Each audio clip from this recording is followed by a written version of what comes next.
Good morning, everyone. Danny the Heck, aka the Crypto Ponzi Scheme Avenger. Thailand cuts the power to scam factories. We're saved. Scams are over. No more phone calls from those overseas people that you don't want to hear from. Is that the truth of it all? Is that actually what's going to happen? Well, I got up this morning and I read all about the papers that are reporting this as a victory. But then when you have a closer look at it, you see that they received quite a bit of pressure from China. China said things are starting to happen if you don't turn the power off in these scam factories. Flick of a switch, scam factories are now in the dark, and all the scammers will just sit there and think, what do we do next? Now, if you were one of those scammers in those factories, what would you be doing? Would you be feeding and helping all those victims that have answered those adverts that are publicized in those newspaper, on social media about a job opportunity where they could go work in another country, earn so much per month? They get their plane tickets paid for. They get there. They have their passports removed of them, put them in a minibus, and off to a scam factory. They lock the doors. Boom. That's it. Their life is basically over. I have been privileged of working with people who are closely aligned with the United Nations. In fact, I got a 106-page PDF where they were pitching to the United Nations an article showing all the scam factories around the world. Yes, there are in Myanmar, Thailand border. There's quite a few of them there. But they're also in other countries like the Philippines, Cambodia. And when I went to the Global Crimes, got what it's called, let's forget, Global Financial Crime Summit 2024 in Sydney, I met 150 other delegates that fight all types of crimes and crypto-related scams, Ponzi schemes, the whole night. And I was in my element. And I've got some great connections, and it's pretty cool. But the biggest thing I believe that you can actually do is cause disruption. A lot of people who are running these scams or these Ponzi schemes are in Zoom, aren't actually, they are probably aware that they're actually feeding the cartel type networks. Scam factories. How do they run? Who runs them? Are they just inside making products, providing services and scamming people? Or are they using social media? So this video is actually exposing the real scam factories. And that, I believe, is YouTube, Zoom, Facebook, Instagram, TikTok. These are platforms that allow people to set up fake profiles, steal people's identities, and then advertise to entice people to get involved in scams. So are they the scam factories? I recently had my Facebook account removed because some scammer decided to say that Danny was a scammer. Facebook just decided to shut down my Facebook account because I'm running some sort of fraudulent activity and some form of deception. And I'm thinking, well, I don't run any scams. Years ago, I decided to rename my username from Danny to Heck to just Danny, and it was quite tricky to do so because there's some countries that allow you to have a one name, last name, and first and last name. And it helped hide my identity a little bit when people were looking for me. But I couldn't help myself, and I started writing reviews on people that were publishing about the scam that they were promoting and creating a Facebook page and promoting it. So I started writing reviews, and these people didn't like my reviews. So eventually they reported me to Facebook, and I lost my account. There's also another TV documentary on at the moment. I think it's, I've forgotten the guy's name, James, can't remember his name, but he had his identity stolen. He was a guy from Ireland, and he had about 50 fake Facebook accounts set up. James Blake, I just got yelled out from behind. Absolutely awesome. Search James Blake on YouTube, James Blake on, what's that other thing called? Google, James Blake on Facebook. And you will find that he probably won't have so many now because he's in the media. It was going to cost him, tens of thousands of dollars to take on these social media giants to get his own identity removed.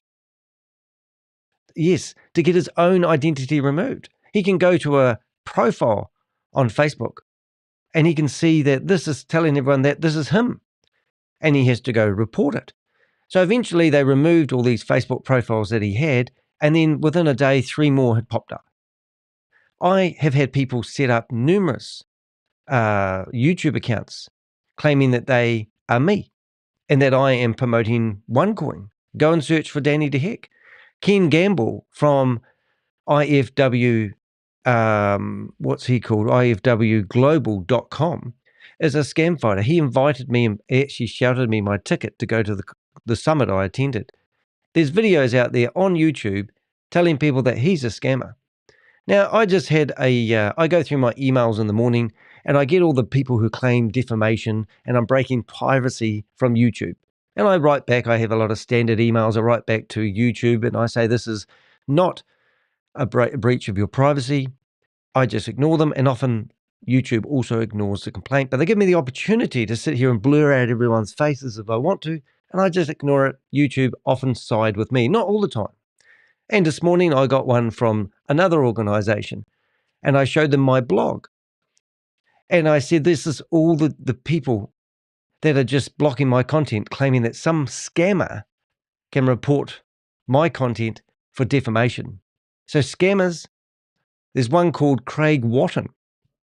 Now, he's got a friend called Ben, which I don't believe is actually a real person. Apparently this guy Ben is a investigative journalist that has a very small digital footprint on the internet. He's got 2 LinkedIn profiles, and when they started pretending that they could help people get their money back who have been scammed, this profile was created in 2019. Anyone that's got a decent LinkedIn account has been on LinkedIn well before 2019. But Ben has got 2 people following him on one of his account, and the other one I think's got about 25.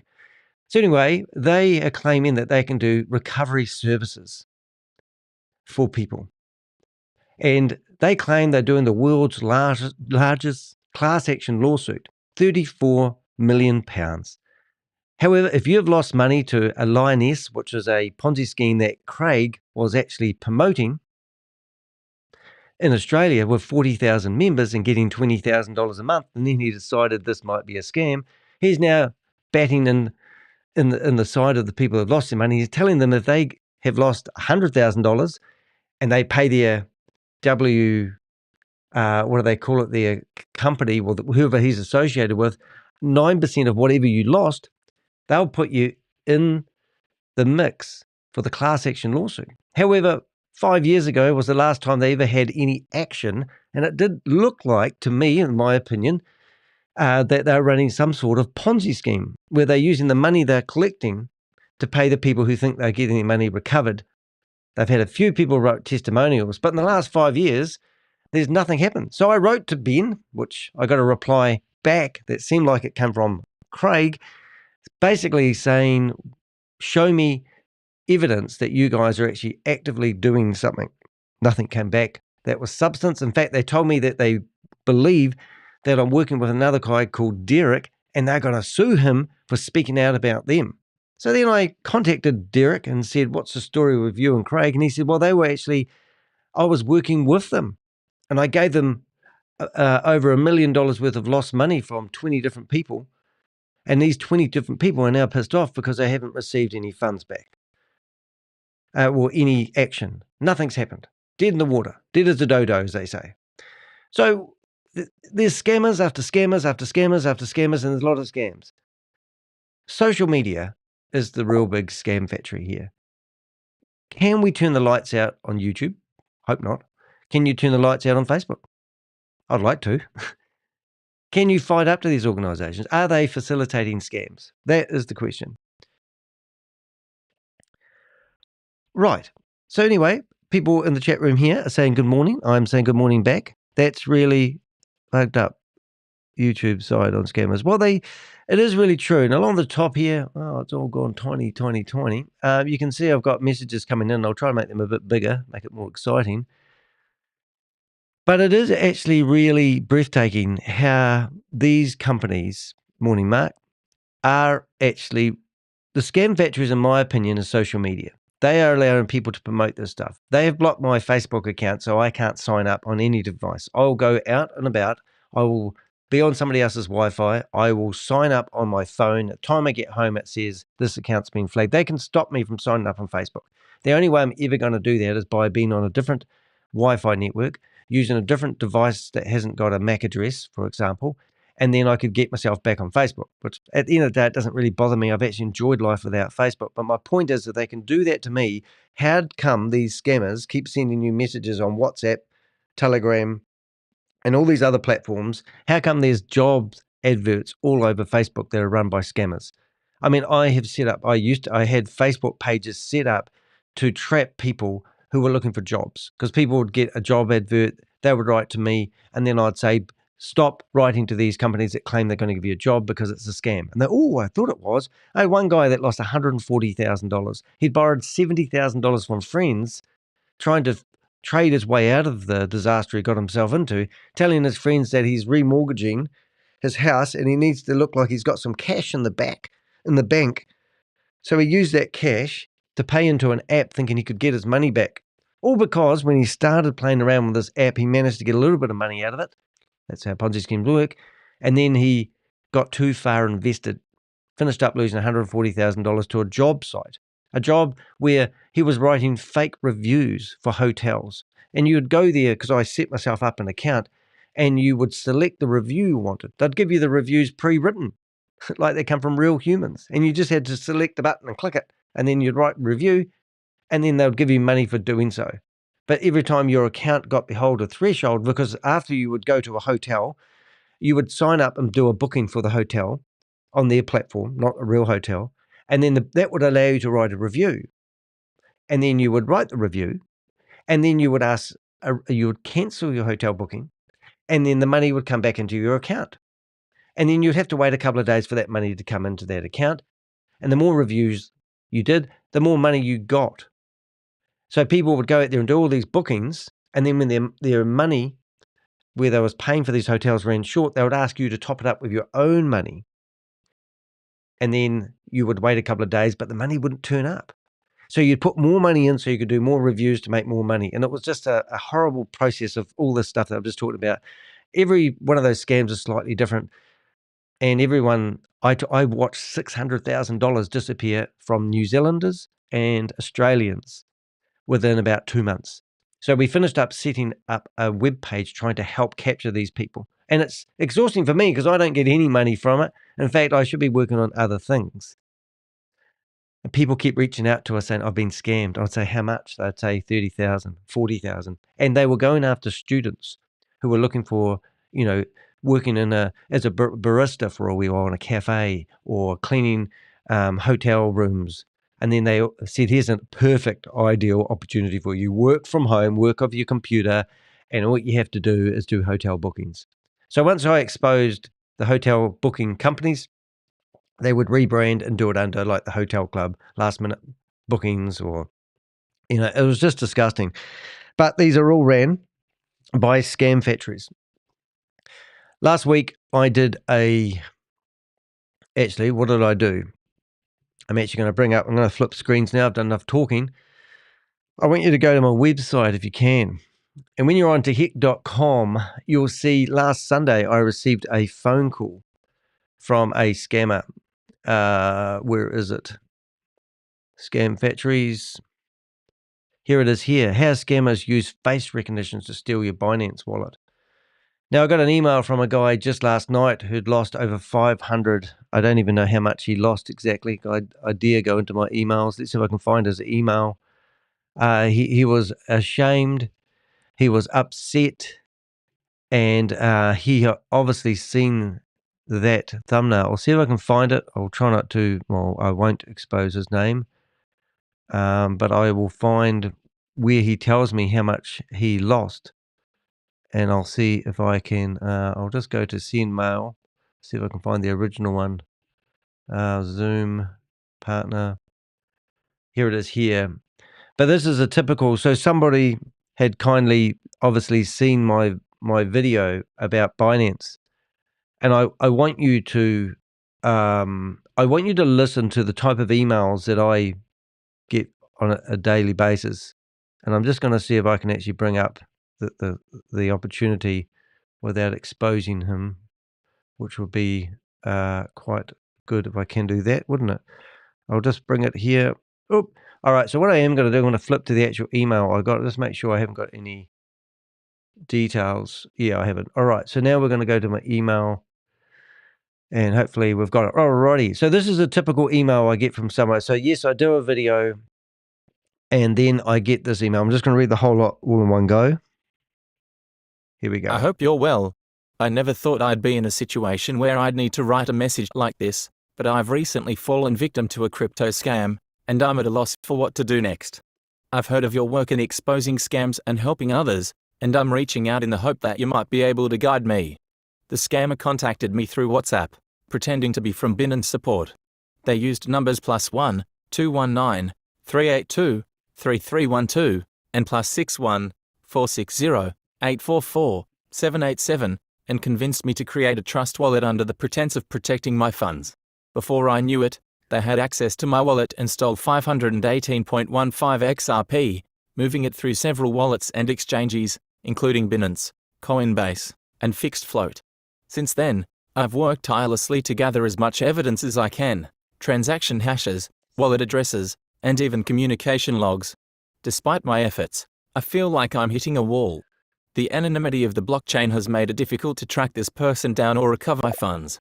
If there's anything you can do to point me in the right direction, whether it's advice, connections, or ways to raise awareness, I would be deeply grateful. I just want to ensure this doesn't happen to anyone else. Thank you for taking the time to read my message. I truly appreciate everything you do to fight these scammers and support victims like me. I hope to hear from you soon.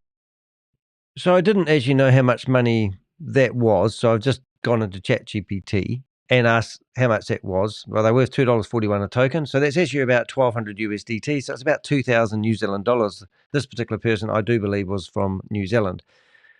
And it's sort of disheartening, you know, like I don't get paid for investigating this. So this guy's at a loss of what to do. So he's collected all this evidence, but he doesn't know what to do, which is absolutely kind of mind-blowing. So if you were a victim of a scam and you received a phone call. So if you look at this video here, I actually got a phone call last Sunday from someone encouraging me to set up the face recognition for a start. Now, I said to them straight away, well, there's a big scam going on in China at the moment where people are too scared to pick up their phone with the video on because people are using that video to actually open their crypto wallets, and I assume that's Binance. So these people were telling me that my Binance wallet had been, somebody was trying to hack into it. And I said, oh, were they successful? So the first guy I spoke to said, no, they weren't successful. They didn't get access. I said, oh, well, what's the problem then? So somebody's tried to figure out my login, but they can't get in because of two-factor authentication or the fact that they've got to verify the email address once to log in, because I have 3 steps of verification for my Binance wallet, and I have no money in my Binance wallet anyway.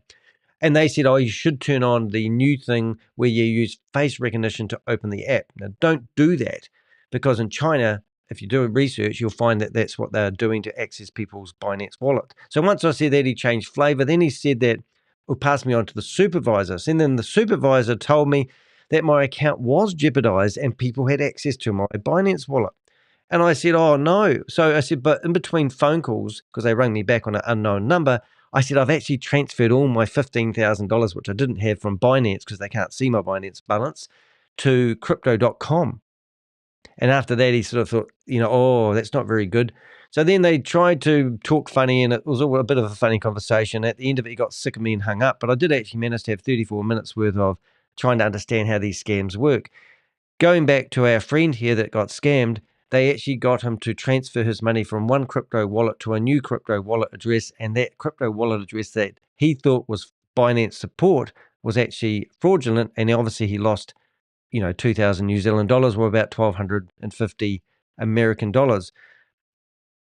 That could have actually been happening from one of the scam factories. Who knows? Anyway, I produced a blog, and I produced a podcast, and I also produced a live video like I'm doing now that's broadcast on 7 different platforms. Then I get a message under the video basically telling that I'm the scammer. So the scammers have seen what I've done perhaps, and they've told everyone I'm the scammer. Now I'm battling with, not with this particular case, but I battle with YouTube, I battle with my podcast host, I battle with TripAdvisor, I battle with Instagram, I battle with Facebook, I battle with all these social media platforms because the scammers fight back and they're telling everyone I'm a scammer.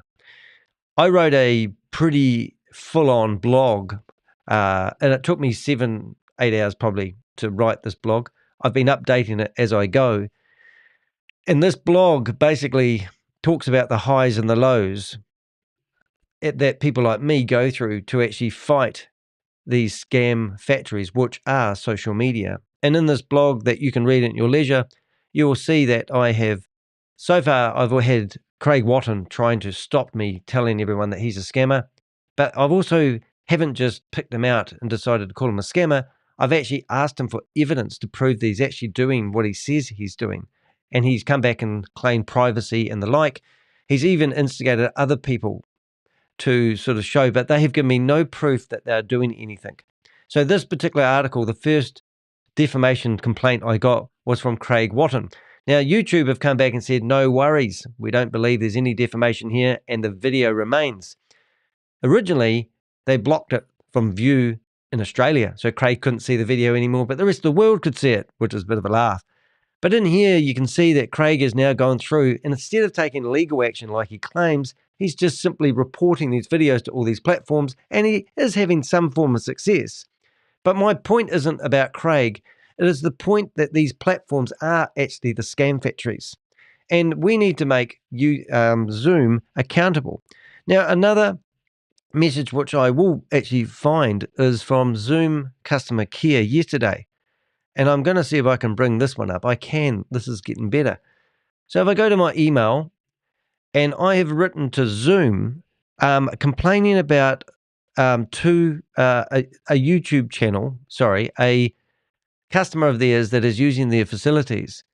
So first of all, I come through here and I write about violations of Zoom's acceptable guidelines. And I highlight to Zoom about Megan and Regan Lynch, who I've given them all the videos, and I've also included a picture of their pyramid-like structure, multi-level marketing opportunity.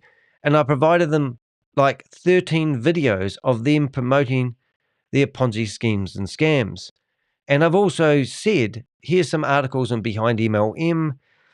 These people have a history of promoting multi-level marketing. And I'm going, what else do you need? So I get an email from Zoom because they are lazy and they basically want them to be convicted criminals before they take any action. They don't want to do the right thing. So this was the reply, and I might have it wrong, but let's have a listen. Hi there. Please submit a formal report of violations of Zoom's terms of service or acceptable use guidelines. Submit your report by completing the web form available at https://zoom.us/trust-form. Please include specific details about the meeting disruption in your report, such as how the intruder violated the terms of service and if there was a certain type of abusive content that was shared by the offender via chat, audio, or video. If you have questions pertaining to meeting or attendee data, please review your dashboard.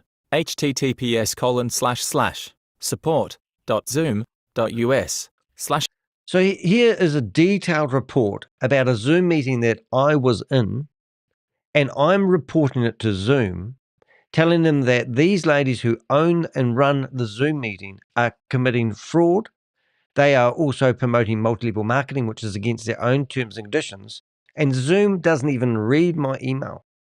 They now want me to get that information that I have already sent to them in an email, asking me to put it into a form on their website. Now, if I do that, they have banned my email addresses. I'm writing to them on my iCloud email address. And they've come back and said to me, hey, look, Danny, we want you to do it again. We want you to provide the same information, but this time we want you to submit into a form. Now, I've done this hundreds of times, And this is just a waste of time. They haven't even replied to me, and they haven't even read my email. They have just given me a standard email telling me to fill out their form. So I wrote back and said, don't be so bloody lazy. Get off your ass and do some investigation yourself. I have provided all the information you need to stop your platform from doing what your terms and conditions says you're not allowed to do. It's just a waste of time. So Zoom are facilitating, they are a scam factory. Zoom are the scammers. Zoom are facilitating people like Megan and Regan Lynch to promote their Ponzi schemes or scams. Now, I could write back to this article and I could fill out that form if they allowed me to with my email address that's been blocked on their system because I've done this so many times. They're sick of listening from Danny to Heck. And they would just fire up another Zoom account. Now, I can't actually fire up another Zoom account because they got so sick and tired. They've banned everything to do with my email addresses and the like. So I use web browsers to access Zoom meetings. But my point is, if they can block me from creating a Zoom account, why can't they use human logic and go and watch a video and see the type of person, the greedy person that Megan and Regan Lynch are, and literally start blocking IP addresses, start blocking MAC addresses, and get them off the internet?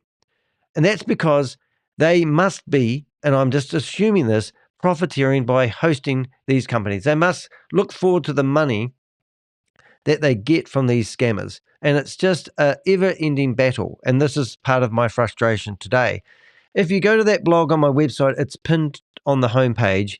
You can see that I have correspondence with LinkedIn and the like. So at the moment, part of my correspondence is going on to YouTube, and asking them how come I've got so many subscribers over the last month. So in the last month, I've actually received over 40,000 new subscribers, which you might think from a layman's point of view, what's wrong with getting fake subscribers? Well, if you pay for fake subscribers and fake views, YouTube threaten to close down your YouTube account.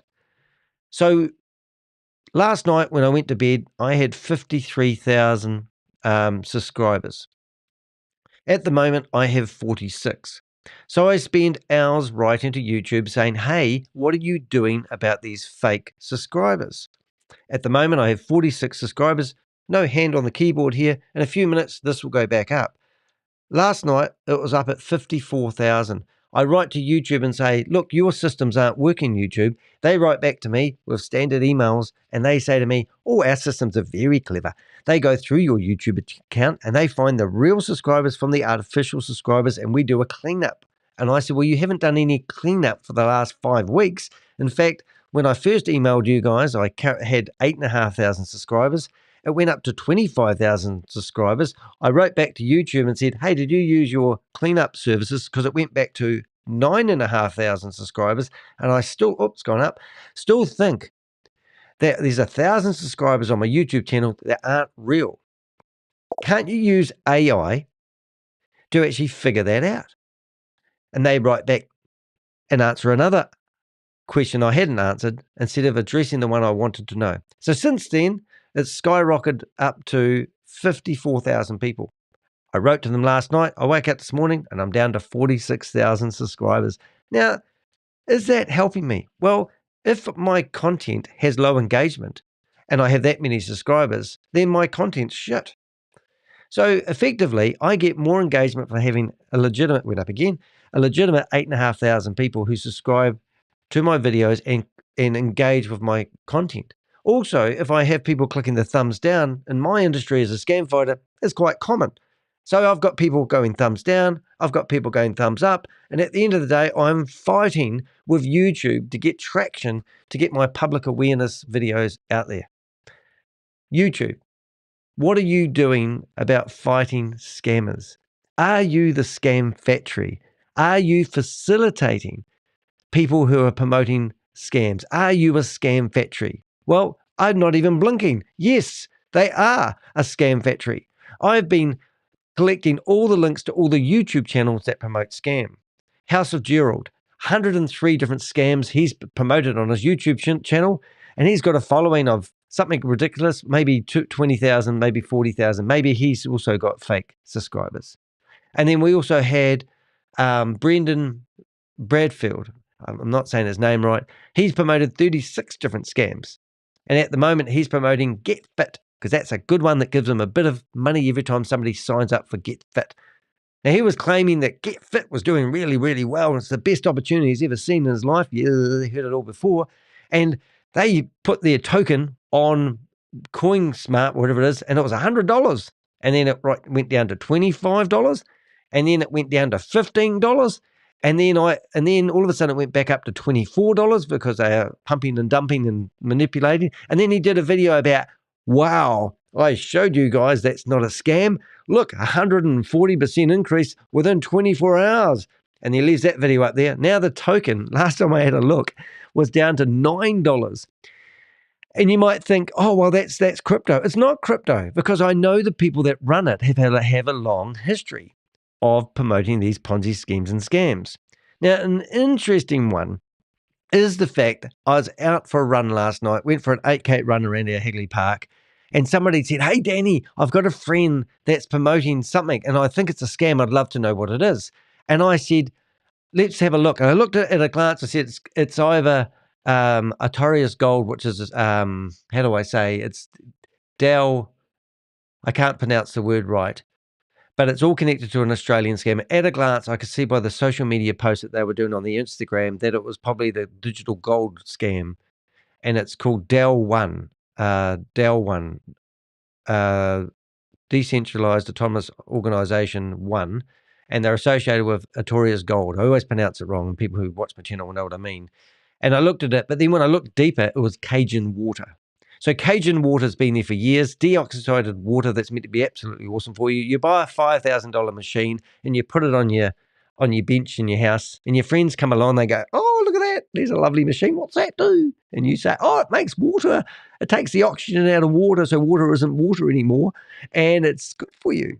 And there's no scientific evidence behind it other than a whole lot of bullshit from the old happy hippie people.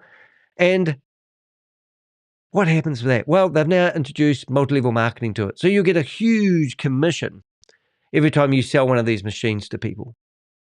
And it's just pyramid marketing. Here's our product. It's a water machine that doesn't make water, that's meant to be good for you, but there's no scientific facts behind it. But they've got such a momentum that people think because they're part of an organization, it's not a scam. It's a scam. And I said, I can guarantee you that lady will be promoting the digital gold scheme. So they introduce you to something that's legit, and then they will say, hey, we've got another opportunity over here. And at the moment, I've tracked 42 Australian people that are using their kids and their families' Instagram posts and reels to promote their lifestyle, to generate leads. So when people ask that question, how do you have such an awesome lifestyle? They say, wow, we invest in Cajun water that isn't water, that doesn't have any oxidation in it. That's good for you, but no scientific background. And we also have digital gold that doesn't actually have any gold, but here's some gold bars, and all the real gold's behind the safe. But because of privacy and security, we're not allowed to have a look at the real gold. And not only that, we've got safes around the world. And this is a new way of doing it with crypto. It's not crypto. It's just a frigging piece of shit software that's on somebody's phone. And they've managed to get it into the Apple App Store, perhaps, simply because they've used different names and different companies, and they're hiding. They're very sophisticated, and people are buying into these scams. So who's the scam factory? If I'm the crusader, if I'm the crypto Ponzi scheme avenger, and I'm here exposing this, are you telling me that YouTube doesn't have an understanding of what a Ponzi scheme is? Are you telling me that you can't go into the terms and conditions of YouTube and read somewhere that you're not allowed to promote multi-level marketing? YouTube is a scam factory. Now, they pay me $400 a month, so I better not piss them off. But it doesn't matter what I say, because they can't stop me and I can't stop them. But YouTube doesn't really care. It's all about money. The money that they make. It must be about the money, because what is it? Otherwise, if it's not money, then what is it? Why would they allow people? Is it the world we live in these days? That passive income dream that you're going to get if you listen to these scammers.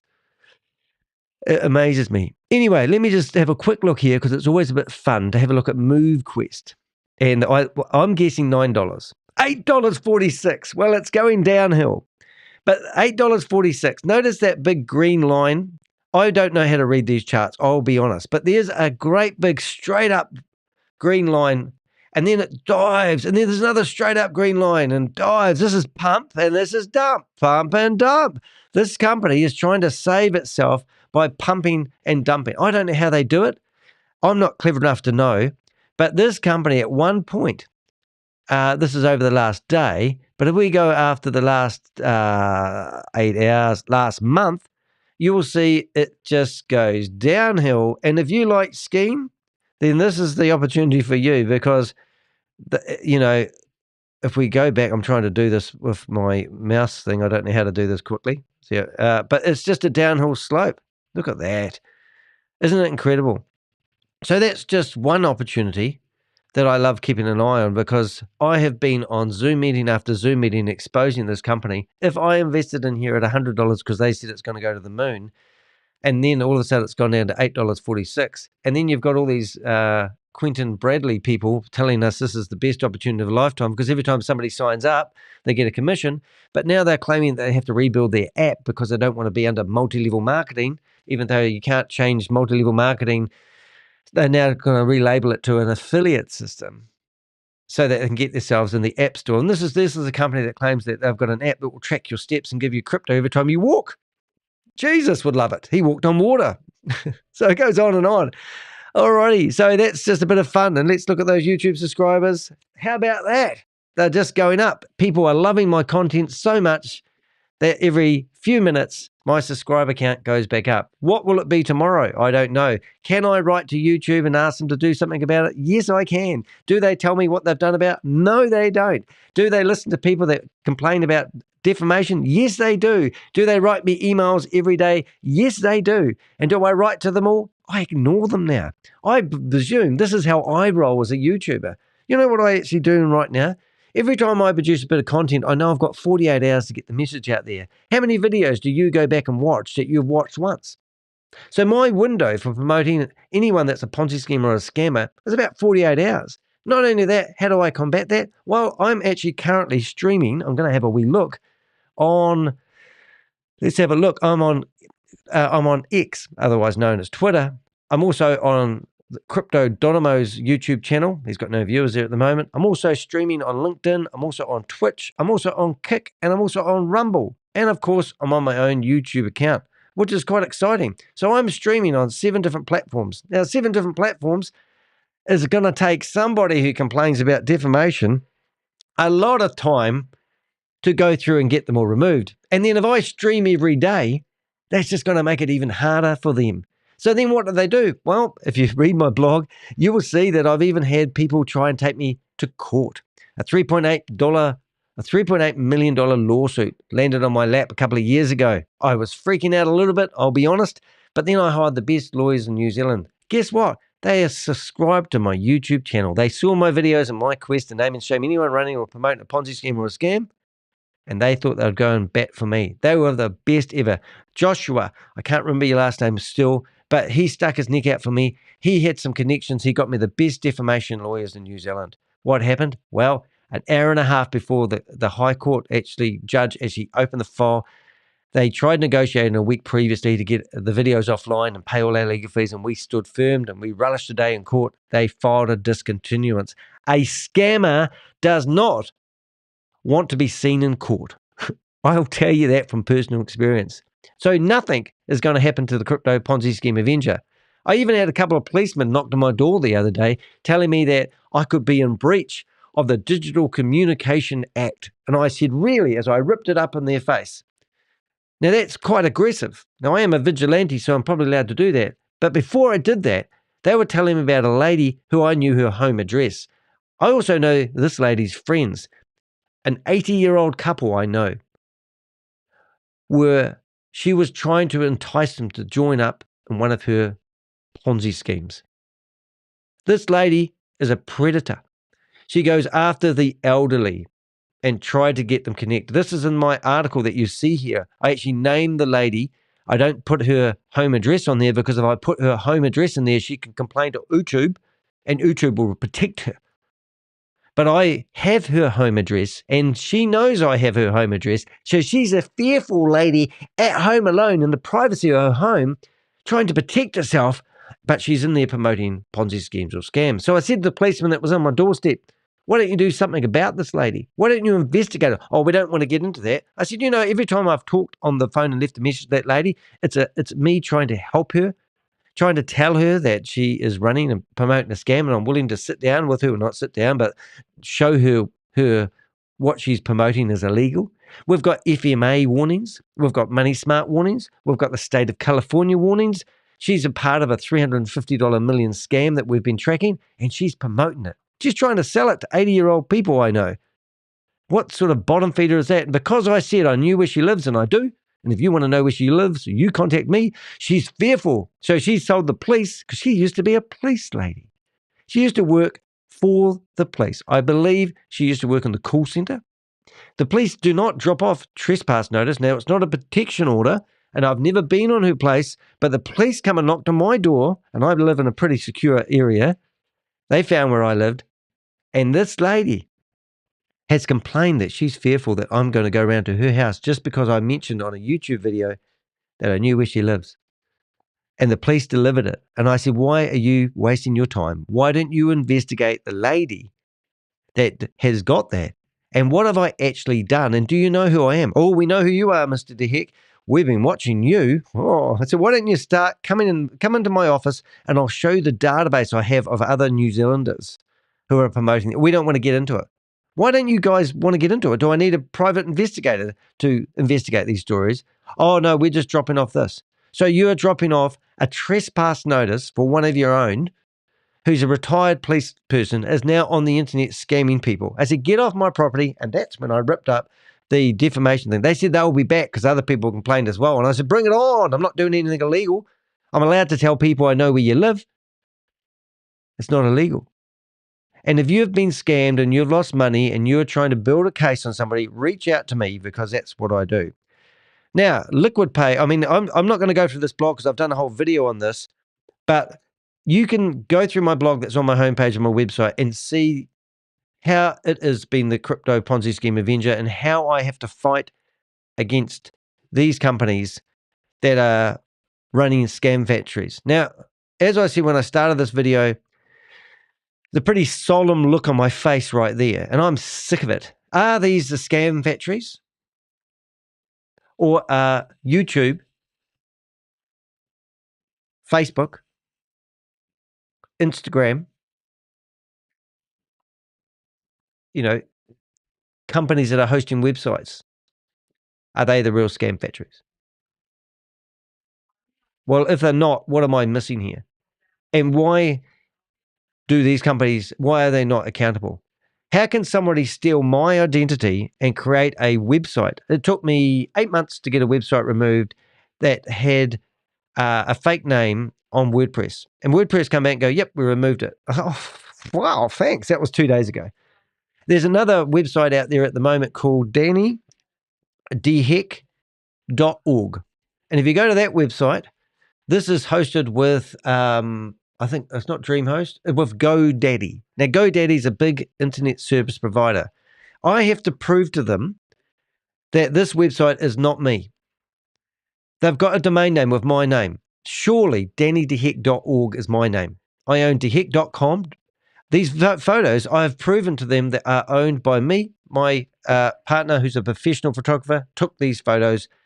This website is claiming that I've produced it.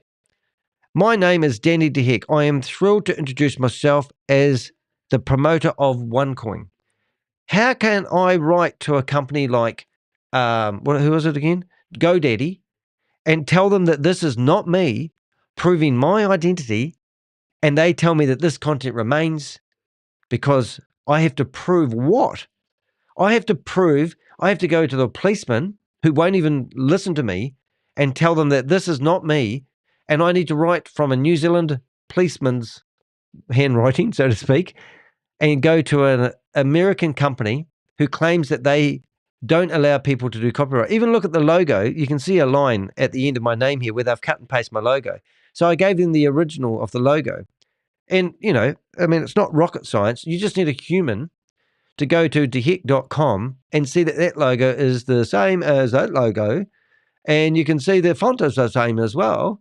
And this company is trying to ruin my credibility. Now, if this was any other company, I'd write to them and go, "This is defamation. Defamation against Danny the Heck, crypto Ponzi scheme avenger.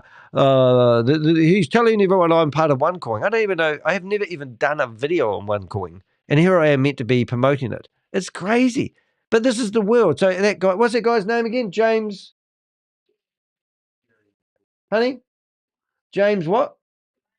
James Blake had his identity stolen numerous times. The amount of efforts he went to, let's have a look. James Blake. Netflix doc. Okay, so let's see if we can find him. So James Blake, this is the guy. Do a research, watch the documentary, and you tell me who the scam factories are. This is the real James Blake, I think. He even had the Twitter blue dot next to his name, and he was saying that these were fake accounts. So this guy is a digital marketer based in the UK. He's got videos. He's got 26 videos. I wouldn't even mind betting that this isn't the actual James Blake. But if I was to go and search for James Blake, I would find a monkey. I don't even know. But James Blake official video 3 years ago. He's also a singer of some sort, different guy, obviously. But let's say if I went to Instagram, and I search for James Blake. Let's have a look. I'm going to search for James Blake, and I've never done this, so I don't even know if this is going to work. And we have 1, 2, 3, 4. So here's James Blake's cars, James Blake, obviously the singer. So there's only a few searches in here, but I presume one of these is the real James Blake, but you wouldn't know. So this is James's cars, and this whole Facebook page here, I can tell you straight away about looking because I have an eye for it. These are all photos that are pinched off that he's put online, that have been re-put online by somebody who got 25 posts, 23 followers. Why is this allowed on the Scam Factory Instagram? Right, next one. So this is more like the real James Blake. He's got that star, but he said in the video that you can watch that he's found other accounts with the blue tick who've literally stolen his identity. But he had to fight the scam factories to get rid of these content. And I have to take my hat off to him. I'm obviously nowhere like him, but he said that he could post a new photo on his Instagram. It would be taken off and put on some other person's Instagram within moments. And that's how stupid it is. So why does he fight the Scam Factory Instagram so hard? And it's just ridiculous. So if I went to Facebook, we can find his actual Facebook account. And he's a digital 8.5K followers. So he's made his money by doing digital marketing, right? But if I went in there and I searched for James Blake Facebook on YouTube, you will find probably a whole lot of other Facebook accounts. And I don't know, I haven't done this, but what he did in the video was showed that he had like 50 Facebook accounts set up imposing him. And I just think that's showing you, with all the technology that is available at the moment, this is obviously another singer, and they can stop me sign up for Facebook account. Why do they allow these multiple accounts? And why is it so hard for us YouTubers to actually stop people setting up fake accounts? Why is the Scam Factory, GoDaddy, allowing this content to be hosted? And why do I have to jump through hours and hours and hours of hoops to get this content removed when this website is claiming to be me? And it's got photos that I've got, the photographer is literally 10 meters away from me now. We've got the original photos. I've submitted all those to GoDaddy, and they want more information from me. They want a police report, basically, stating that the person who I don't know who owns this website has been convicted for doing something wrong before they will remove this content. And we've started doing some pretty clever stuff lately. So if we went to Milanote, so to give you an example, Milanote is where I keep my database and my information pretty good. So here we are. We've started building. Oh, brilliant! Thanks. Oops, we'll get rid of that. I don't put phone numbers on there. But that's brilliant. Thanks, Susie, for that. I see you've updated his profile.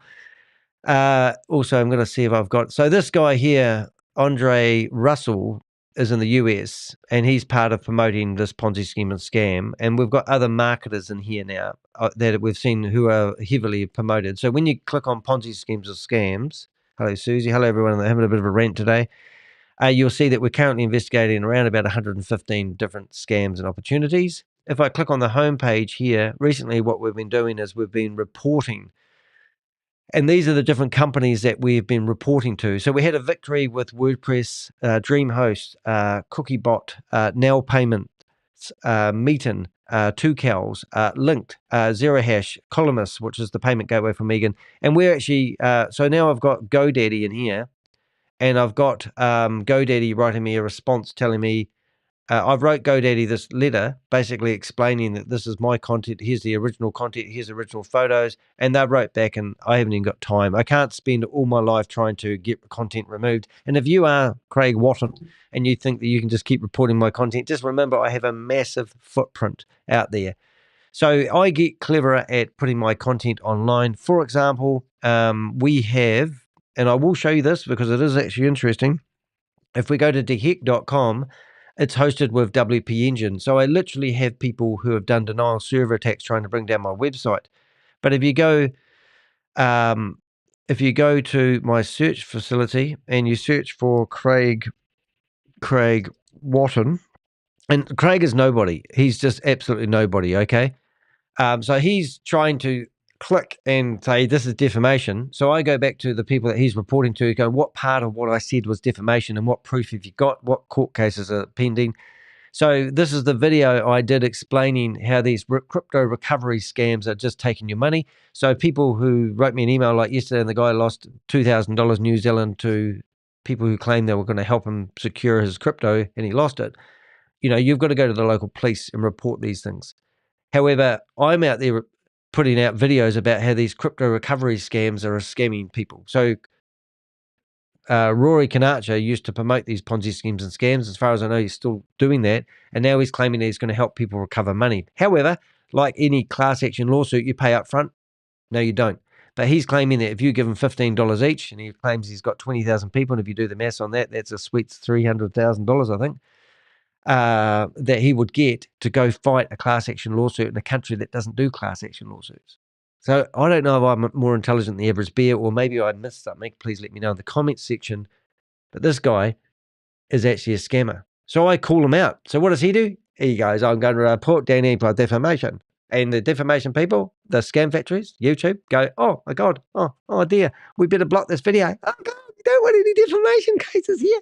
So Section 230 of the Communication Act law in America, I don't know if I'm saying that right, actually says that YouTube will never be held responsible for what other people do on their platform. So I say, look, I've been to court before. No problems there. Won the last case. Scammer backed out. Didn't want to be in the courtroom. Let me be in the federal court. Let these guys do a class action lawsuit against me for defamation. They won't, because they can't, because they're running a scam. This guy's not doing any crypto recovery. He's collecting $15 each from people. We tracked his crypto wallet, $40,000 been paid into it.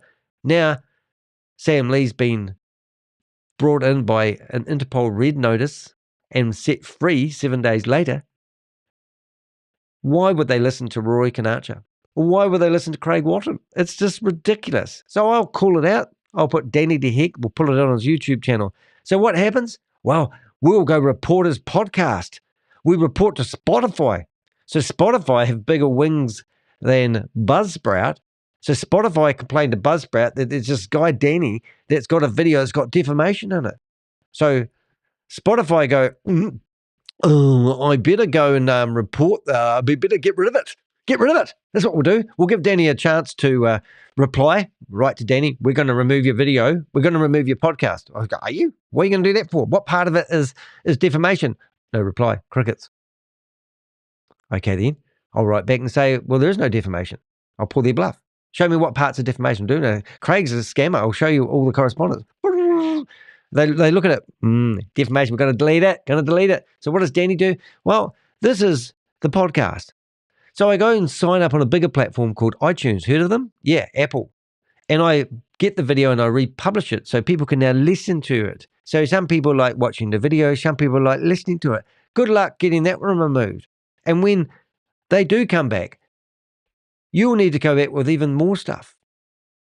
And at the moment, I'm learning how to be more resilient on the internet. But I'm sick to death of the scam factories, which are YouTube, Facebook, Instagram, these companies that fall and weaken at the knees when people complain. It's about time people grew some balls. So we go back to the, I'll talk about her in a minute, but we go back to the news that got me all excited this morning. Thailand cuts power to Myanmar border areas, home of scam compounds as Chinese pressure builds. Now, remember my podcast got removed because the pressure was building from Spotify. And Buzzsprout go, oh, we better fall in. This is the same. So Thailand didn't do the right thing. They are scared that Chinese going to put sanctions on them. So 12 hours ago, this hit the press. Thailand cuts power to Myanmar borders areas linked to scam centers. Now, the newspapers are pretty clever how they word this, not to say too much so they don't want defamation. South China Morning Post. Thailand shuts power to Myanmar's scam hub. PM vows firm action. That's what the Chinese wanted. You know, I don't even know how to read that one, but something times Thailand cuts power to Myanmar scam centers. Thailand cuts power to Myanmar border regions to fight scam centers. You know, New York Times, drugs, scams, and sin. Myanmar war has made it the global crime capital. So what happened to Dubai? You know, and all this PC shit. You know, Chinese buyers interested in unwanted German Volkswagen factories. Oh my God, how about that? So they're going to buy these old car factories to run their scams. And no one is talking about the bloody elephant in the room. Well, the elephant in the room is not Thailand cutting the power because they're worried about what China's going to do to them. The elephant in the room is the social media platforms that allow these scammers to thrive. And I have wrote a blog about it, and I want to read you my blog because I'm sick to death of listening to what the scam factories are when I know that they are social media. Thailand has finally cut electricity to multiple scam factory compounds operating along its border with Myanmar. These massive criminal hubs have been running online fraud schemes for years, raking in billions while holding workers against their will. While this move is a step in the right direction, I can't help but ask, why has it taken this long? These compounds have been building buildings. One of them in Myanmar, which I've probably got somewhere here on a slide somewhere.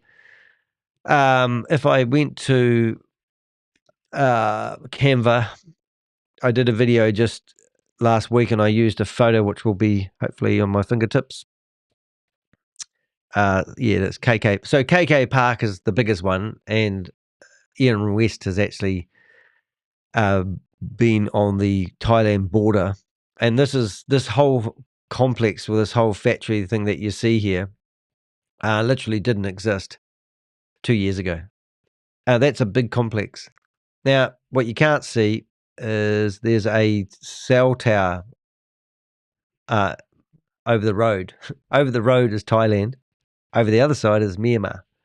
And I believe people are dying in here. I've got videos from the United Nations, what I started talking about before. They gave me probably about 200 videos of people actually, some people dying by suicide who've jumped off buildings, and they've got them on camera. they're filming the streets and somebody jumped off a 10-story building and bounces on the ground right in front of it. And obviously I can't show you that sort of stuff, nor would I want to, but we've got people being tortured, lasers, beaten up, hung from up high, tortured. They are told that if they don't make $50,000 a month by scamming people online, they will get tortured. So that's a scam factory.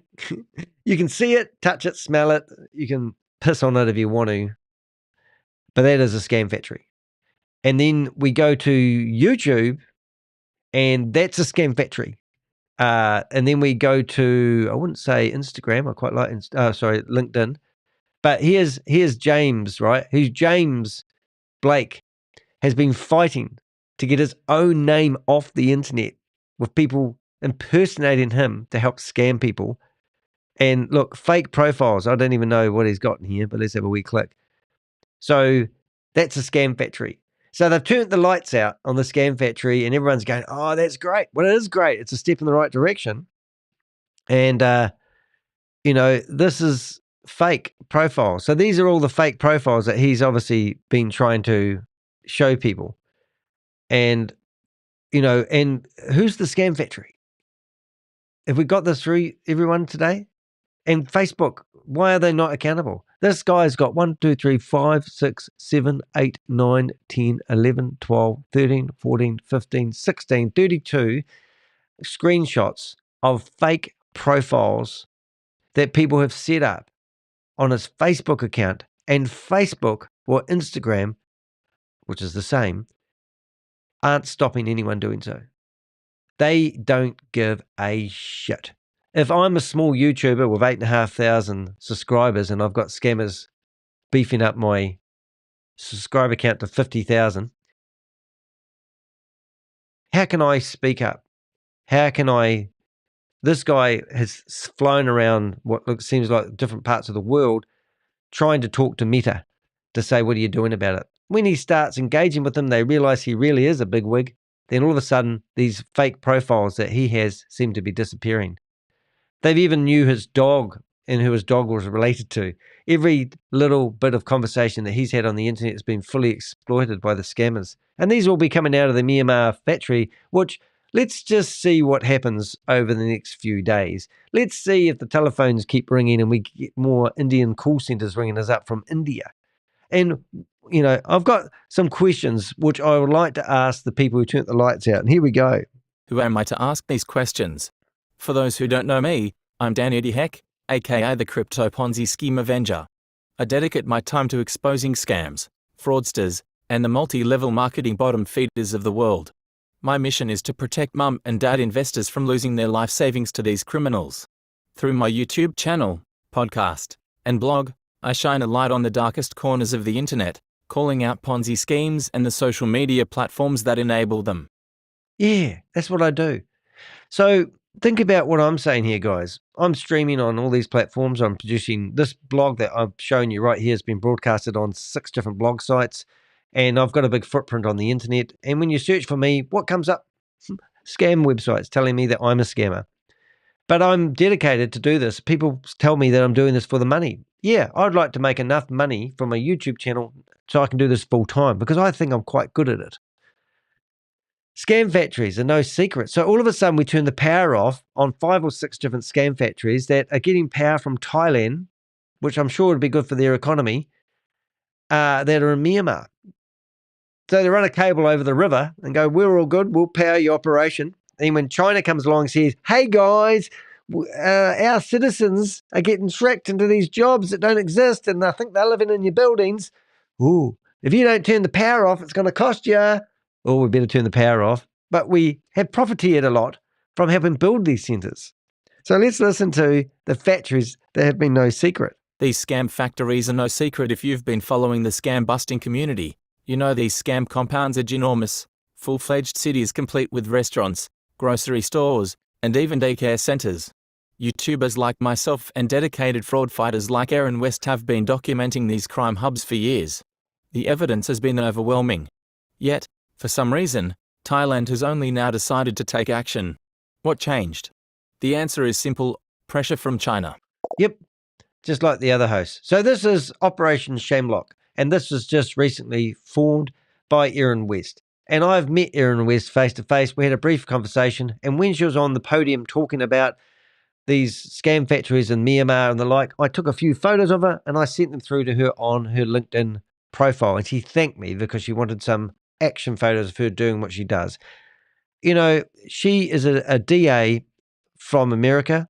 She's passionate about what she's doing, and she's doing a lot of reporting. Now, basically, any time that you're on LinkedIn and you search for Erin West and you comment, you will get a pretty good following and support from Erin West and her followers. But there's only a small syndicate of people that are actually doing it.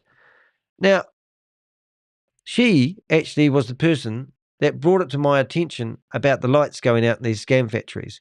So this is what she wrote this morning.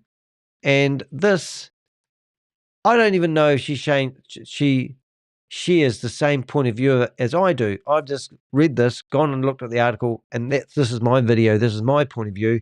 Let's see what Erin thinks about this. I've been waiting a good long time to see this happen. Thailand has cut power, cell service and supplies to the Myanmar compounds housing human trafficked workers and responsible for billions of dollars of scamming of the rest of the world.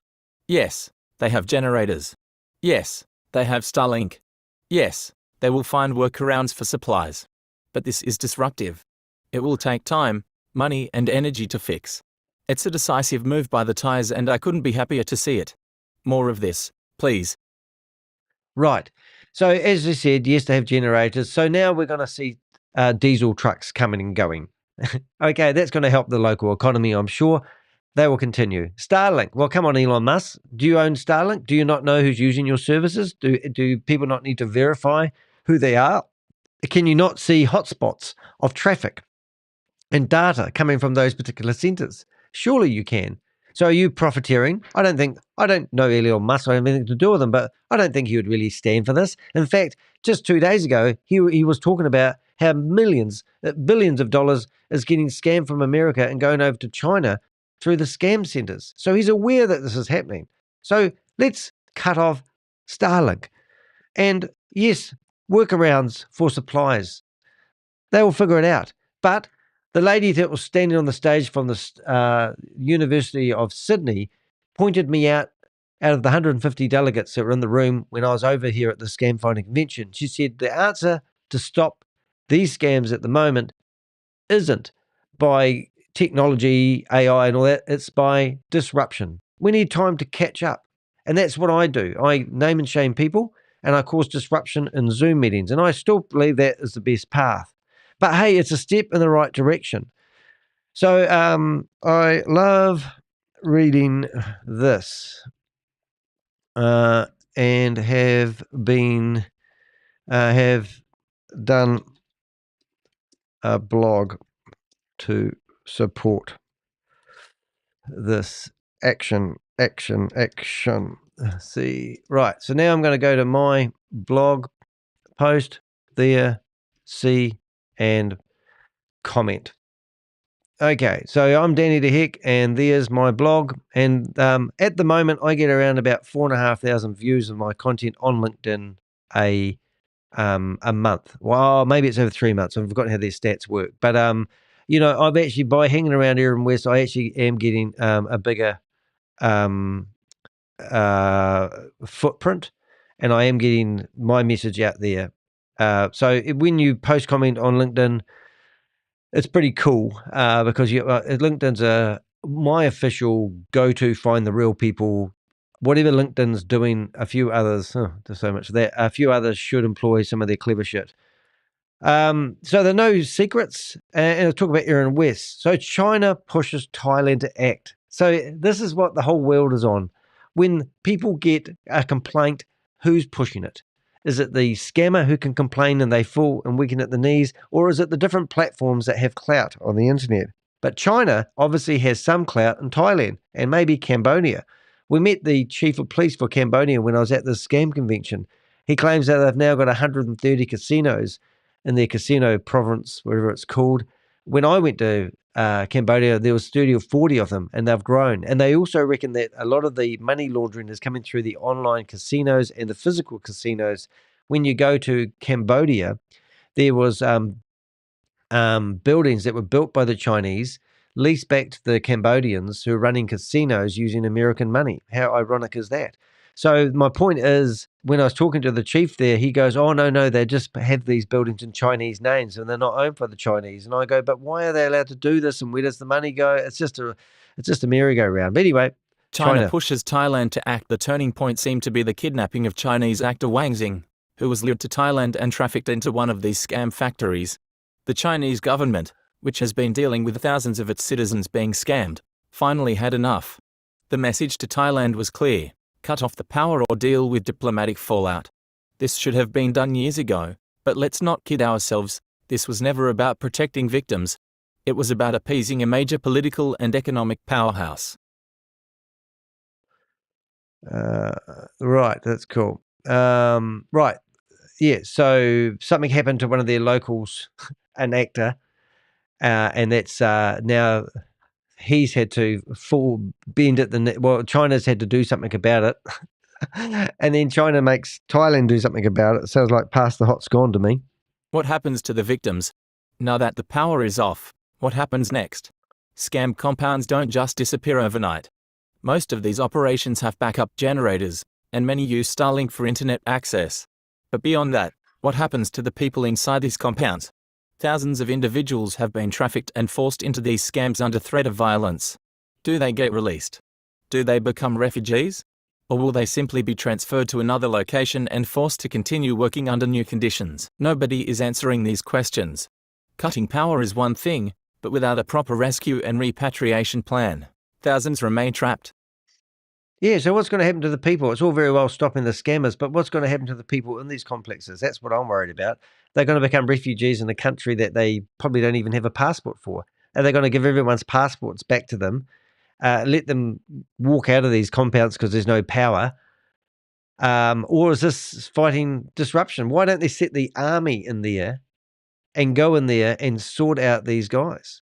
Why do they not get the army and their tanks and their forces to go in there and work out who the perpetrators are within the complex and let all the people with bruises and taser marks all over them get out and then issue their passports back and give them a free flight home again? I mean, why don't they do that? And what's going to happen to these victims? It's terrible. Now, what's this story? I'm reading one of these comments in my chat room here, and it says, you are good at it, so it must be something I said, except the AI interviews, Danny. You don't like my AI interviews. Well, that's me using AI to fight back. So AI is a really good thing for me because I use it for everything. This blog, I have written this blog 3 times using AI. So I'm using AI not just to publish shit, but I got 3 different articles from 3 different papers. And then I wrote my take on it, who I am and what I'm all about and what I'm trying to accomplish. And then I started saying, can you put I want to know the consequences of shutting down a scam center. And AI spit it some other stuff. Then I add my 2 cents worth, put it back into AI, and it produces a blog, which is just about exactly what I would say if I could. Because I remember I'm dyslexic and I have a reading and writing level of a 9-year-old. So this has opened the door for me to communicate. Now, if I can use AI to do an AI interview like I did with Megan, people might think I've manipulated it. Now, AI isn't about manipulating things to say what I want to say, but I went and got 20 of Megan Lynch's videos and put them into AI and asked them for a summary of each video. Then I got all the summaries, boom, boom, boom, boom, boom, put them in a row, fed them into character.ai so that it would have, I said, here's some information I want you to read so that you have a good understanding about what I'm going to ask you in the interview. So it was her words summarized. And then when I asked her the questions, she didn't really answer the question because she didn't really have the answers, but it would have been interesting to know. So it's kind of a cool one. But then people have given me some criticism, which I do take criticism badly. But they're sort of saying I shouldn't use AI because it's manipulating. Well, I don't think it is manipulating because the AI has been fed by her own information. And when I'm asking these questions, I'm not getting the answers I want because she hasn't got the answers to give. And also, not only that, when I do these AI interviews, same with Jane Gregory and same with Megan Lynch, I ask them to come on and be interviewed by me because they claim they're not scammers and they claim they've got legitimate opportunities. And I'm going, well, here's 22 questions that you can answer if you want to, and come on my YouTube channel. And they said, no, we don't want to come on your YouTube channel because we don't want you to get money from it. And I'm going, well, I'm not doing this for the money. Yes, I do make money from my YouTube channel, $400 a month, but I spend 70 or 80 hours a week. So I said, but if you come on my YouTube channel, then you'll have a chance to defend yourself. Oh, we don't like the way you're interviewed. We don't like my questions because you can't answer them. So if you come to the Megan Lynch interview, all these names I've got to scroll by, you will see that I gave her these questions to ask a week before I did the interview. And she refused to come and answer them. So I didn't have any choice but to use an AI version of her. So here it is, the Megan Lynch interview. I think this is clever because as time goes on, the AI version of her is going to be better, and we will be at the front of using AI. So listen to this. Welcome. I'm Danny DeHick. Okay, listen to this. And not exploited for such purposes. While I understand the intention may have been to demonstrate legitimacy, it's crucial to respect the well-being and privacy of children. It's important to focus on providing genuine value and credibility. So you've revised your question there. I'm not giving you a hard time because I am actually trying to understand how people think and reason. No, I'm a fan of AI. Just the fake interview seems dodgy. Now, that's a valid question. Why is it dodgy? I've asked her to come on an interview with me. She's refused. I have used AI in a way where I'm not feeding lies and built up a knowledge base of her own information. And, and it's pretty clever technology. And I don't actually agree with it being dodgy. But if people don't understand how I'm using the AI, then I'm not using it to manipulate the answers. I'm actually using it to document. So let's just ask Megan a question because it just so happens I've got Megan ready here. G'day, Megan. Danny DeHick, aka the Crypto Ponzi Scheme Avenger. Look, people are saying that it's a bit dodgy that I'm using AI and I'm using you to answer questions. And I'm just wondering what's your point of view on me interviewing you as an AI person. I'm not, obviously, I haven't misled anyone into thinking that I was talking to the genuine person. In fact, I told them how I loaded you up with information that you had spoken about on your video. So I just want to know from an AI's point of view, how do you feel about me interviewing you as an AI Megan Lynch? Do you think that's ethical? What could I have done better? As an AI language model, I don't have feelings or emotions, so I don't feel any particular way about being interviewed as an AI expert person. My primary function is to provide information and answer questions to the best of my ability based on the data and algorithms that I have been trained on. In terms of ethical considerations, it's important to be transparent about the fact that I am an AI and not a real person when being interviewed or used to answer questions. Additionally, it's crucial to ensure that the information I provide is accurate, unbiased, and not used for malicious purposes. And that would be true. Now, on the video in question, you can see that this is the screen that I had on here. And right above her head, it says character.ai. And that's the service that I'm using. And obviously, every time I asked Megan a question, you can actually hear it bleep because it's, you can actually see. VYB, vibe your business through ethical means rather than involving minors in promotional efforts. And I can actually have an argument with Megan. And we were having arguments online. Like, let's listen. Well, first of all, how do you feel about putting Regan's 6-year-old daughter on a Zoom meeting with 900 people? Now, Regan's been coming into my chat rooms and calling me a pedophile. Why would she be calling me a pedophile? Because I streamed her daughter on a Zoom meeting that already had 900 people in it.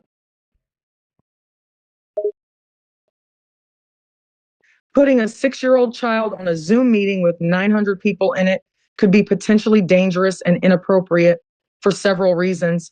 Young children may not have the emotional maturity or social skills to navigate such a crowded and potentially overwhelming situation. Additionally, having a child visibly on camera in such a setting could expose them to inappropriate or harmful content or behavior from other participants. It is important to protect children's privacy and ensure that they are not placed in dangerous or inappropriate situations. As an AI language model, I would not support the decision to put a young child on a public Zoom meeting. Right. And I restreamed that public Zoom meeting. And since that was released and I was able to, I've actually blurred out the faces of the 6-year-old child because I don't want to cause him any grief. But my argument was, what extents do these scammers go to get legitimacy? So that's what my argument is. I mean, they're using their children, they're using their churchgoers, they're using everything they can think of to scam people. They'll pray to God. You actually believe, Megan, that you, because you're the AI person I'm talking to, that you're some sort of messiah and you're going to lead people to their financial salvation and give them a passive income. It is important to be wary of scammers who use manipulative and unethical tactics to gain legitimacy and mislead people. However, it is also important to note that not all individuals or organizations that are focused on financial education or passive income opportunities are necessarily scams. It is important to carefully research and invest. And I've listened to her a while. She does start to go around in circles, but we did get a couple of other comments in here.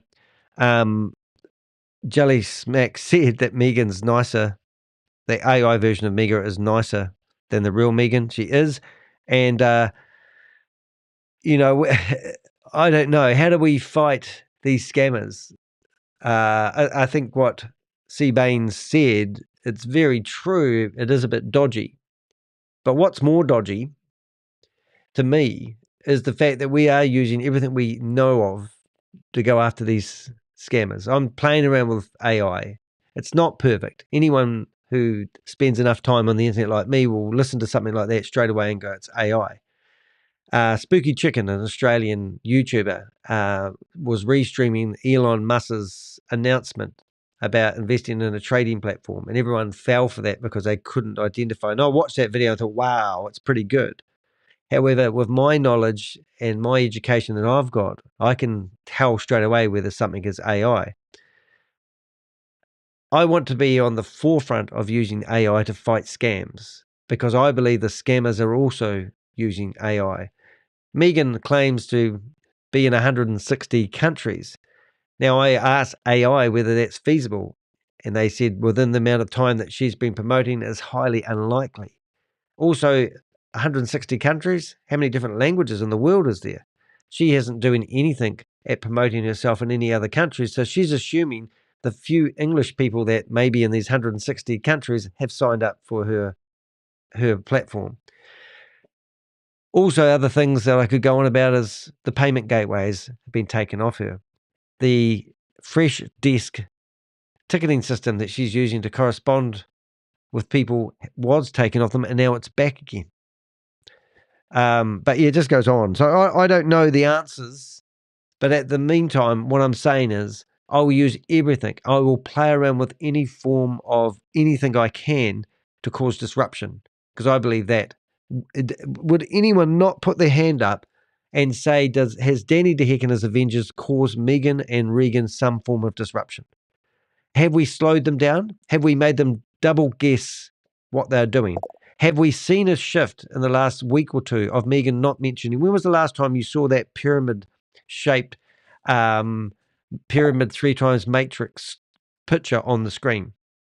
She's taken that off because she knows that she's losing her payment gateways because they're saying you're doing pyramid marketing. Now what she's claiming to do is educational packages, digital products, and she's a legitimate business. And she's trying to, so we control the narrative on that, as Richard would say. What about other countries? Myanmar isn't the only country harboring these scam operations. Cambodia, Laos, and even the Philippines have their own versions of these crime syndicates. Will this pressure extend beyond Myanmar? Will we see similar crackdowns in other nations? Or will these scam factories just relocate and continue business as usual? The real fight isn't just about shutting off electricity, it's about dismantling the networks that allow these scams to exist in the first place. Yeah, we've got some other messages in the chat room. Now, I think we've known you for ages, Seaban, and you're a real supporter of me and my channel and what I do. And you've mentioned something that's very valid today. You said that the AI side of it seems dodgy, and now you've kind of trying to change the topic, and that's fine. I get it. But I think that we should be talking about the elephants in the room, and I think we should be talking about how I go about fighting these scammers, because I will be I'm just tidying up a few things if you're wondering. Hey, look, I've got this new censored thing that's quite exciting. You watch this. Censored. I've got obviously I'm trying to do my best here, and I do take criticism to heart, and I don't say what you were saying was criticizing, but I think what do I fight these scammers with, Like, how do I do a good job? I mean, I had a yelling match with one of them the other day. He was telling me that I don't know what I'm talking about. I like to think I do know what I'm talking about, but how do I fight these scammers? Like, do we just do YouTube videos that people will search and find, and I just say that this may be a scam? Megan and Regan do have a history of shady stuff. Or do I go out there and say they have been promoting this scam, that scam, this scam? They promised that would deliver this, this, this, and this. They have failed. They have been gaslighting you into thinking that this would lead you to financial freedom. And now they're over here claiming that they have learned from their mistakes over here. And, like, how do I fight these scammers? How can I be more effective? Do I push it to the edge? Do I use AI? Do I accuse these people of being scammers, or do I wait for law enforcement to do the right thing? We've got 6 countries, 6 different criminal fighting networks access my database. And what do we have? Jason Michaels arrested the other day, which sounds like he's going to get out very soon because his lawyers have got more money than a ball can shit because he's used it to scam money. And then we also got Rubens' door kicked in and he was arrested. Sam Lee was detained in Dubai. The IRS phoned me up to tell me the good news. They said, we don't know all the facts, but Sam Lee's been detained in Dubai. IRS rang up Danny DeHeck, the crypto Ponzi scheme avenger, to tell him the good news because they knew that I've been on a crusade. In about 2.5 weeks, 3 weeks, Bloomberg will be producing a documentary about Sam Lee. I have been filmed in it. I got filmed for over about 6.5 hours. They wrote to me the other day and said, sorry, we haven't published it. It was meant to come out at the end of January. It's hopefully going to be online in about 3 weeks. Ken Gamble, Erin West, and Jim Browning were in the last documentary style video they did. This is for Bloomberg Business Weekly. They tell me that 1 million people will view this video. And I'm excited about being in. I hope I get some of the limelight. I hope that people like me that are fighting these scammers get some limelight, because my 8,500 subscribers ain't going to cut the mustard. I need more subscribers to be, when I lost my YouTube channel the other day, devastated, because it is my life. And I like to do things right, but I don't think I've got my 8,500 subscribers by being a passive junkie. I'm not sitting here twiddling my thumbs. I'm not sitting here. I haven't been to university. I haven't been educated on how to fight these scammers. I've put my name out there. People like Jim Browning, do you know what he looks like? No, you don't. Do you know where he lives? No, you don't. But myself, I'm quite vulnerable. Now, I've got other people telling me information, but keep me anonymous. Don't want my name out there. I get it. But I have got my name out there, and I'm doing it different. Maybe my dyslexia training is my school of hard knocks. My left school at 14, not being able to read and write makes me think differently. But when you read the headlines today and you hear that Thailand's turned out the lights in the capitals, did you first go, oh, that's great? I didn't. I went, oh, when there's a thing in business where every action has a reaction. So what's going to happen? Erin West has already mentioned, that this scam factory's now lost their power. They'll have generators. One of those buildings in there will be firing up generators. Now there'll be diesel trucks coming back and forth, and the environmentalists will complain about all the, there'll be coal trucks turning up to keep it going. And then, oh yes, they use Skylink. So now we're hoping that Elon Musk is going to not spend the next 12 months thinking about how to cut them off. Elon Musk needs to have the Donald Trump approach, race in there and switch off any internet access from these. Look, I don't even need I could bring up a document, but I'd expose the person that gave it to me. We know where all these human trafficking compounds are. So why have they been able to build complexes like that?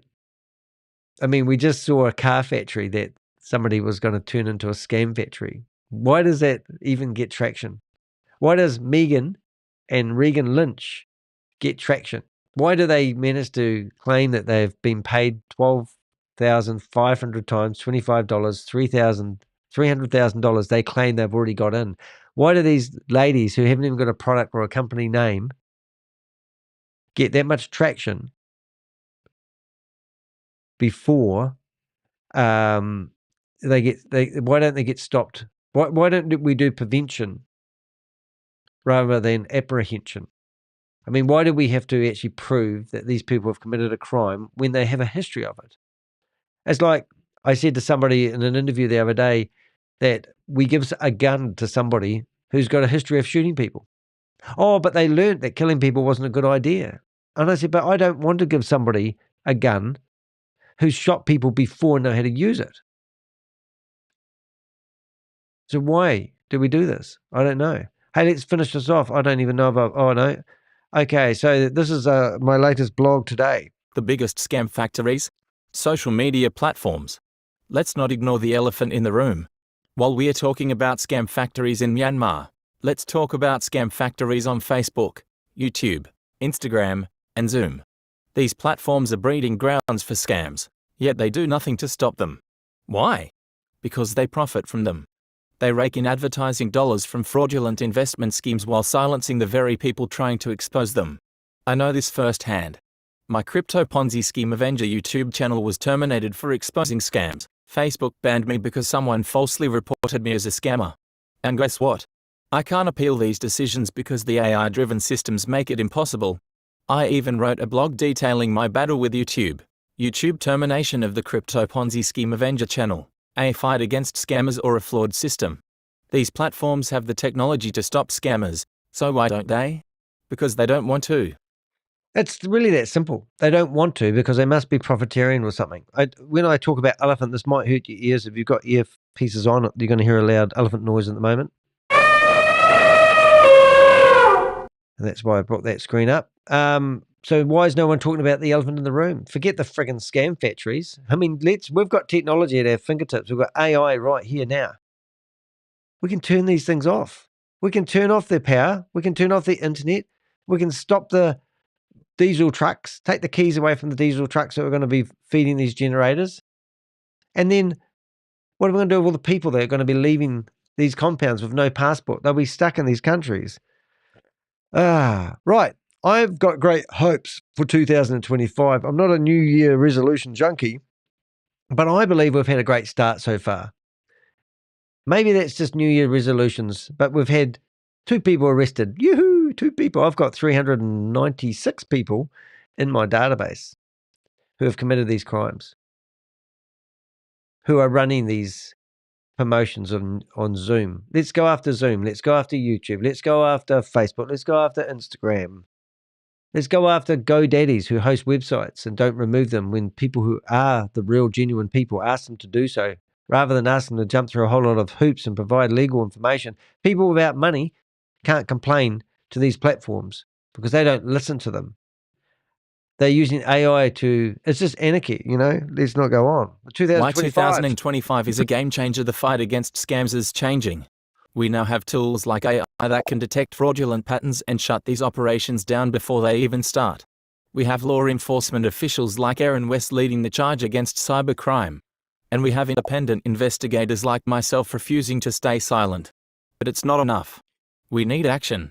We need governments to stop waiting for China to tell them what to do. We need social media platforms to take responsibility. And most of all, we need people to wake up and demand change. Wake up, people. Let's be vigilantes.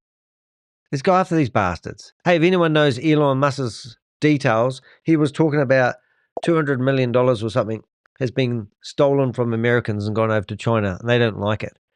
I reckon he's a scam fighter.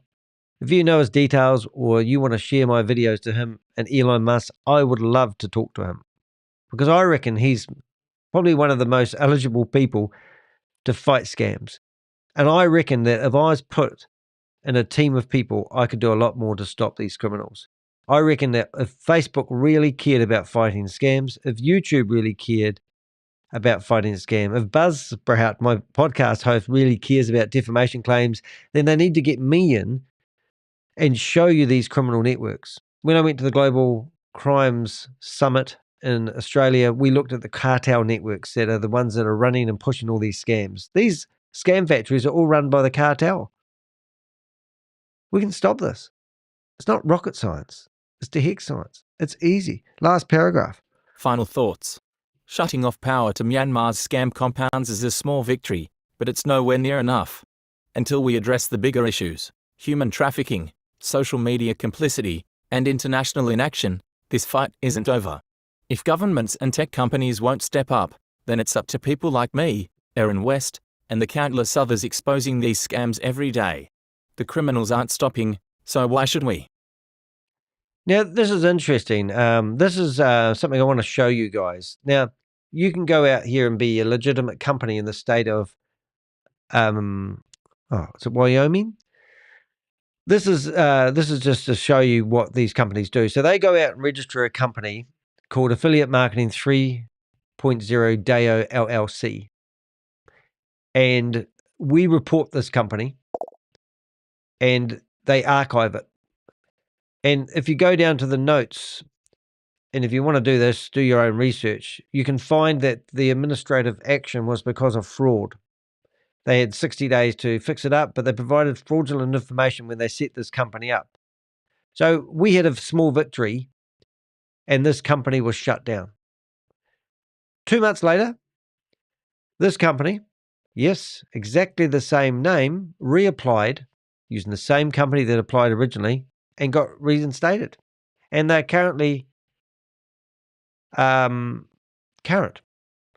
Exactly the same name, exactly the same people. One gets struck off for fraudulent information, not allowed to ever register again. So that 2 months later, they reapply. And this is just a filing. And this company, if you looked at it, you go to their history, you can see they're filed to be a company, but haven't done any tax returns. Now, this is meant to give some people who are thinking about joining this company some form of peace of mind that the state of Wyoming is allowing people to register. Now, if you register this company in the state of Wyoming, you have to go by the state of Wyoming's laws. Any other state that is using this company won't be protected by those laws. Now, Susie has just mentioned that the Vibe Girls have also registered themselves as Vibe Collective, right? So their status is current. Now, I'm sure that this Vibe Collective organization here, which I'm now going to save on my hard drive, is probably going to be used to lever their credibility, because they are what we call a legitimate registered company in the state of Wyoming, where they allow companies to do whatever they bloody well like, for the use of a better word. As we can see that they filed themselves on the 31st of January. I didn't even know January went that far. Anyway, I'm learning all the time. But it does. I don't know the months of the year, and you probably think I'm kidding, but I don't. And let's have a look at additional notes. So they would have used a country to, it's not a country, but a service. There's a company out there that does all these scams, right? And I'm going to see if I can download this and we'll have a look at this document of theirs, and we'll see what we've got here. So it will be not them, it will be some hidden entity that goes and registers these companies. And let's have a look. So publicly registered agents, there you go. That's the company that goes and does all the paperwork, but they can all hide behind it. So these companies, now, interesting enough, it's not a DAO or DAO, I should say. Mailing address signature is of a person who's got no connection to the company whatsoever, just an agent. So anybody can do this. So now these guys need to have a public identifier on their website, which will mean we could actually report Megan and Legan and wherever they are. The penalty for filing of false documents is $2,000, which is basically what's 25 divided by, you know what I'm saying? And now this is meant to give them some form of credibility that they're a legitimate company. But they haven't done any tax returns yet. No, this is just a filing. This is the lowest form. What are we saying in the window here? Hope. Hold up. We'll just trying to get rid of that screen. Hold up. 1 minute, please, caller. They don't need a public identifier as they're not registered as a DAO. Oh, thank you for that. So this is the actual state of Wyoming. Now, I don't even know, are they in the state of Wyoming?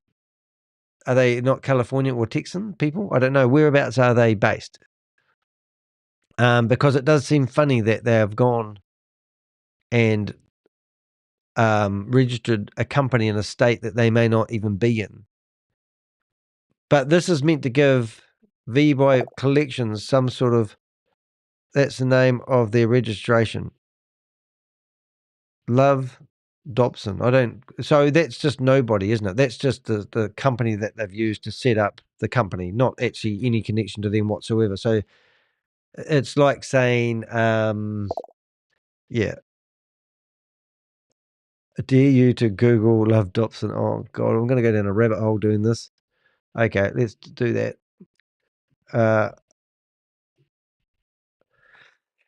Okay, so we're going to have a look at the company.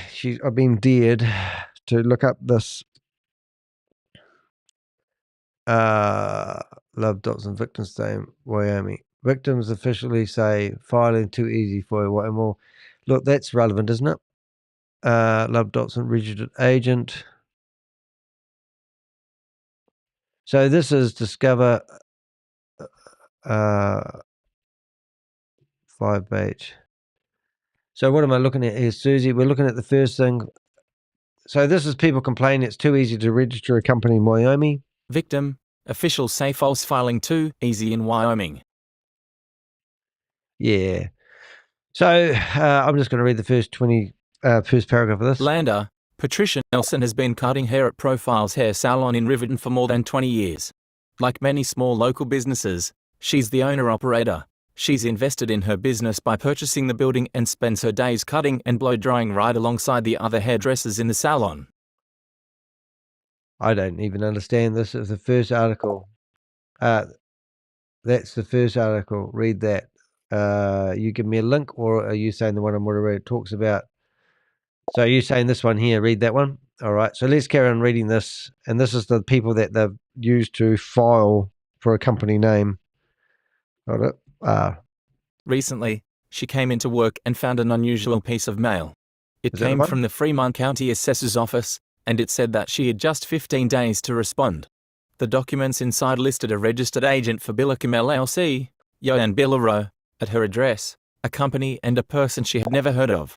Nowhere on it has my husband or my name, and we've owned the building for 22 years, Nelson said. The only thing that had our name on it was the envelope. She consulted Fremont County Assessor Tara Berg, who explained to her what was going on. Someone had used her address to falsely register for a business. The registration documents were signed by a woman named Love Dobson, whose name crops up over and over again in Berg's records of these fraudulent filings. Some of the names that are seen repeatedly on false filings are real people and some probably aren't, but they are universally almost impossible to track down. When Berg calls the number on file, she's either directed somewhere else or told that the person answering the phone doesn't have to disclose anything about the business. I was just so shocked, Nelson commented. There's 180,000 of them at North Gould in Sheridan, and they don't have to answer to anybody, Berg said. I don't think anybody realized the magnitude of this. They are getting away with it, and they are using local people's addresses.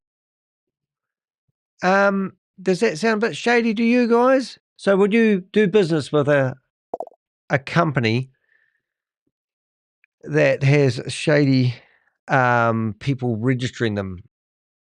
I mean, false filings. Wyoming often prides itself on being business friendly, and it has some of the most open business filing regulations in the country. Despite its small population, Wyoming has the second highest number of registered entities in the nation, behind only Delaware. But some Wyoming residents, like Nelson, are starting to feel the negative impacts of the gaps and loopholes in those regulations. Earlier this year, Berg testified to the Wyoming legislature's Corporations, Elections, and Political Subdivisions Committee about the issues she's encountered, some of what she's unearthed, such as finding hundreds of businesses registered to a single address in Lyons Valley, is actually perfectly legal in Wyoming. Other things she, county assessors across the state, and the Secretary of State's office have found are like what Nelson encountered, a business falsely registered to a Wyoming address, entirely unknown to the Wyoming citizen who actually lives or works there. Isn't that incredible? This is actually breathtaking, but this is a scam factory, isn't it? Scam factory at the moment, let's say, is the state of Wyoming letting people register companies like this. Why are they facilitating people to run scams? Are they a scam factory? Do we need to turn the lights out in the state of Wyoming's company register office? There's little on the front end of the filing process that requires anyone to prove anything. A person simply fills out the paperwork, sends it in, and has a Wyoming registered business. In theory, some of these documents have to have a public notary's signature, but since that isn't verified, it's easily faked. The argument in favor of keeping Wyoming's regulations as they are, or keeping any changes as minimal as possible, as inviting as possible to businesses is beneficial for Wyoming's economy. There are many attorneys and certified public accountants in Wyoming who serve as legitimate registered agents for real businesses and value the ability to protect their clients' privacy and see the positives of welcoming those businesses to register here. Meanwhile, county assessors such as Berg are required to assess any business holdings or equipment in the state for taxation purposes, and they spend hours or days digging, only to find a series of dead ends. Wyoming state statute outlines the penalty for willfully or knowingly filing false documents with the Secretary of State's office, a $2,000 fine, or not more than 2 years in prison. So wouldn't that be kind of exciting to prove that this is fraudulent? Because we actually do have a person that doesn't seem to exist filing a company from two ladies who just want to say they're a company. So why would they, what connection has this mystery person that doesn't seem to exist actually got to VYB Collective, LLC? And why have they chosen? So we would have to have deeper pockets than them to challenge the fact that I am the person whose signature appears on the filer. I am authorized to file these documents on behalf of the business entity to which they pertain, and that the information I am submitting is true and correct to the best of my knowledge. So if this mystery person doesn't exist, then is this whole company a scam? Look, I don't even need to answer that, do I? I mean, do we still, because I've got a company, are we not going to investigate that the person that's filed the company documents with Wyoming doesn't exist? And if she does, bring her on my podcast, YouTube. Come on, where does it get stupid? But I was at the pub last night after my drink, and the guy says, well, how do you know it's a scam? And I'm sitting here trying to answer these questions. You know, how do I know this is a scam? And I said to them, well, the history of a scammer and all the failed opportunities they've been promoting are all multi-level marketing, and they get commissions every time somebody signs up. And he goes, but how do you know what they're getting people to sign up for is a scam? He asked again. And I said, well, just by their history. And I said, it's illegal in many countries of the world to promote multi-level marketing. And their claim that this one scam is going to bring $442,860 a month in for people who sign up for it. Oh, okay. But then they have a disclaimer for that, don't they? Well, they do now, but they didn't at the start. They got traction at the start by making these statements. So I think that's actually valid. We've got another link coming in. Oh, this one here is getting denial server attacks because I've got the CloudShare servers verifying I'm human. Okay, so we've got another one here. State versus New York State Secretary of State, whatever that is. Smith v. NY State Secretary of State. An opinion. Let's have a read and see what else we can intelligently find. 20 CV 4958, PKCPK 03312022. Christine Smith, on behalf of herself and all others similarly situated, plaintiff, v. New York State Secretary of State, Rosanna Rosado, in her official capacity, John Does number 1 and number 2, defendants. Right. Memory of order. I can only assume I've been given this link because I'm just trying to get rid of a box. Just do a lookup. Okay, so what I'm thinking I'm getting asked to look at here. This is a bit. I'll look for the word love. And here it goes. Right. So Love Dawson articles. Let's have a read of this and see what it says about Love Dawson. The articles of organisation for the LLC were filed and signed by Lovett Dobson, organizer and provider Texas address for Lovett Dobson ID 2122. Internet research suggests that Lovett Dobson is the name or assumed name of a person associated with one or more companies, including but not limited to Incfile.com LLC and CrickCorp that handle registrations and incorporations for a fee. ID paragraph 24, plaintiff has no connection to the LLC or Lovett Dobson, and has no idea who Lovett Dobson is or whether this person is real or fictional. ID paragraph 25. Yeah, so they have no connection whether this person is real or fictional. I mean, come on, guys. Why would you believe a company that's set up using them as the registrar? And then if I go back to my other text state, we're looking for the state of Wyoming. And look, this is the state of Wyoming, to give you an idea, right? So the first company that they set up that we've been busting scams with, this is the state of Wyoming. Here is affiliate marketing 3.3. And when we looked at the people that did the filings with this, it was basically the agent. So we contacted the agent that set it up, and they were a real company. But they just said that we just work on behalf of the company. The next one that we look at, the same company that got struck off, as I mentioned earlier on, used the same register again and got the company filed. Now we've got Hyper Capital Investments. So this is the one that Sam Lee the other day mentioned that he was the owner of. And once again, they use a registrar, a principal office. This is just an agent, not the real company. So they hide behind whoever they are. The next one is Hyper Tech PDR. I don't even know what that is. Do they use the same one? 17. No, different company registrar. And now we're jumping right over to this one here that's using this lady. It's just amazing. So what have we got here in the chat room? There's a lot of good stuff coming through. So this particular lady has signed up 72,000 businesses. 72,000 businesses can have somebody signing up to register a company that doesn't even exist. It's just ridiculous. Thank you for that comment, Jim. You see that going across the top of the screen. What else have we got here? I'll just go to read these words so I can get them done right. The articles of organisation for the LLC were filed and signed by Lovett Dobson, organizer and provider Texas address for Lovett Dobson. Lovett Dobson. Does sound a bit weird. Anyway, guys, hope you've enjoyed today's broadcast. I don't think I'm going to be here for too much longer. I'm just going to tidy up some of my scrolly bars. What's an EFing businesses? Go to Wade Tony. Tony, we know you're one of the hired. Tony, we know you're the one that hired. Love it. I mean, way to go, Tony. We know you're the one that hired Lovett, lol. I mean, it's just ridiculous, isn't it? I've got to save that article, so I'll bring that up in other meetings. It's just I don't even know how to process this information in a way, really.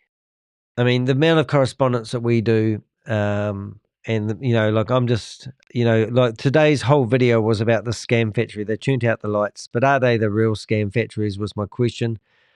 We've got a database and we're proud of it. We've currently got nearly 400 people in our database, persons of interest who are promoting these Ponzi schemes and scams. We've got 115 different Ponzi schemes that we're fighting. We've got 6 government agents from 6 different countries accessing our database that we keep up to date. Bob is in the chat room at the moment. He's given us heaps of recordings of scammers over the years that we play. We put together in a video at the end of the year of all these phone calls that we do to people, and we're trying to save them from getting these scams. But the honest truth is they don't care. They just don't care. But we are building a database, and we may actually have a real bit of clever technology coming out. They're using our data to load into some real clever 3D animation scam fighting software. And we're liaising with them at the moment. Which means that we'll be able to use my database as the first time ever to show law enforcement how clever and how much these companies are all linked together. So that's something that's coming out this year. This is a scam. This is just a typical scam center. This is one of the biggest ones in Myanmar. Over the river is Thailand. They were providing cell phone services. They reckon they've cut the power off. What's that going to do? Are the people going to be killed in these complexes? Are they going to be set free? That's what my blog was all about. My YouTube channel, videos. As you'll see, there's some cool videos. At the moment, people are trying to shut me down. I currently have 46,000 subscribers. Yesterday, I had 52. It's like a yo-yo at the moment. But the reality is I should have 8,500 subscribers. So it's kind of funny that they're trying to shut down my YouTube channel. If you go to my live section, you will see videos that I do lives. I've done a lot on Megan at the moment. Funny enough, I did a video yesterday. Already got 20,000. So the last video I did here, 20,000 views. So that doesn't add up. Next one, 20,000 views. This one, 22,000 views. This one, 279. I'm not doing it. Somebody's trying to shut down my YouTube channel by throwing traffic at it. But anyway, it looks good, but it doesn't help my reach, and that's why they'll be doing it. This here, watch, boom. Just since I've been watching you, my subscriber count goes back up. YouTube don't seem to care. They tell me they have clever software that goes through people's YouTube channels, and they clean up all the unwanted stuff. Well, I can tell you now, I've got 38,000 unwanted subscribers because they don't interact with my content. You can even have a look at the graph at the bottom down here underneath my head. You can see the battle that YouTube's trying to have. 34,000, 43. They went down from 43 to 40, and then it went to 45. And then we got up to last night before I went to bed, 53,000 subscribers. And then YouTube stepped in and said, no, you should only have 45,000 fake subscribers. And now we're climbing back up. So from the 4th to the 5th, which is yesterday, 45,000. So I'm getting 1,400 new subscribers a day.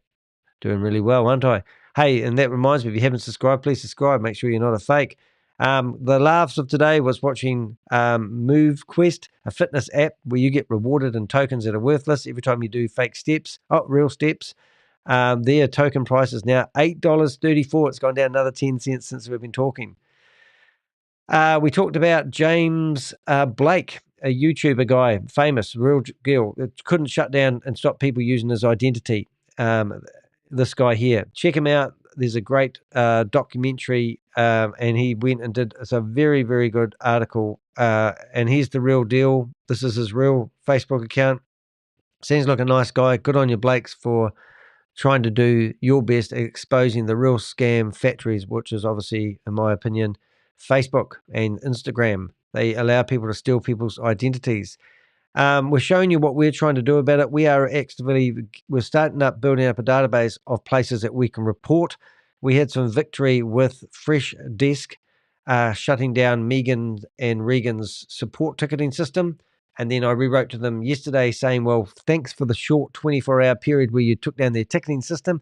And they've now assured me that they will go back and find what they will do. They will go and back to their support team that decided that Megan and Regan can actually have their ticketing system. Is it money? Who's pulling the strings? Are they facilitating scams? In this page here, I was showing people just briefly that I have now on iTunes. I can upload my content to iTunes directly and bypassed my podcast host, who is bending at the knees when people like Spotify complain about defamation. People need to stand up.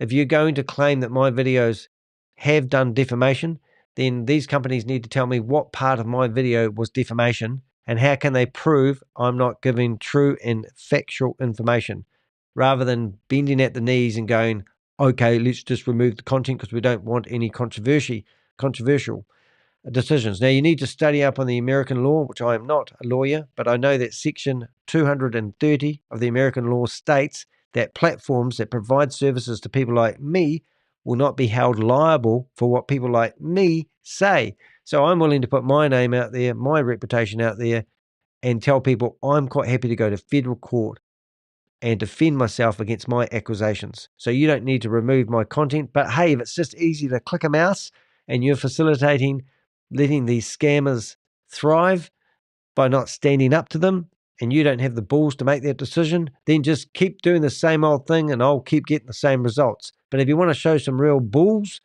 let me do so. So if you want to support me, a place to do so is buy me a cup of coffee. Now, on the bottom of my website, there's a buy me a cup of coffee link. And today, for the first time ever, I got a message from the people at Buy Me a Cup of Coffee telling me that they have received a defamation complaint on one of my podcasts. So if you come down here, you can actually go through, not my podcasts, some of my articles. So when I publish a blog, I publish blogs on 6 different platforms. And they've decided to write to me and tell me that one of my blogs is defamation. So I'm going, okay then, and it's probably this one here. I'm not even sure which one it is.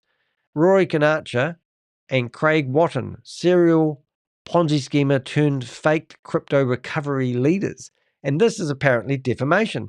So Roy here is claiming he's doing a class action lawsuit in a country that doesn't do class action lawsuits. And if you do a research on class action lawsuits, it's normally no fee, no win. No win, no fee. Now, these guys are taking money up front. Roy's asking for $15 off people, and he reckons he's got 20,000 people that have pledged him $15. So far, we've tracked a whopping $40,000.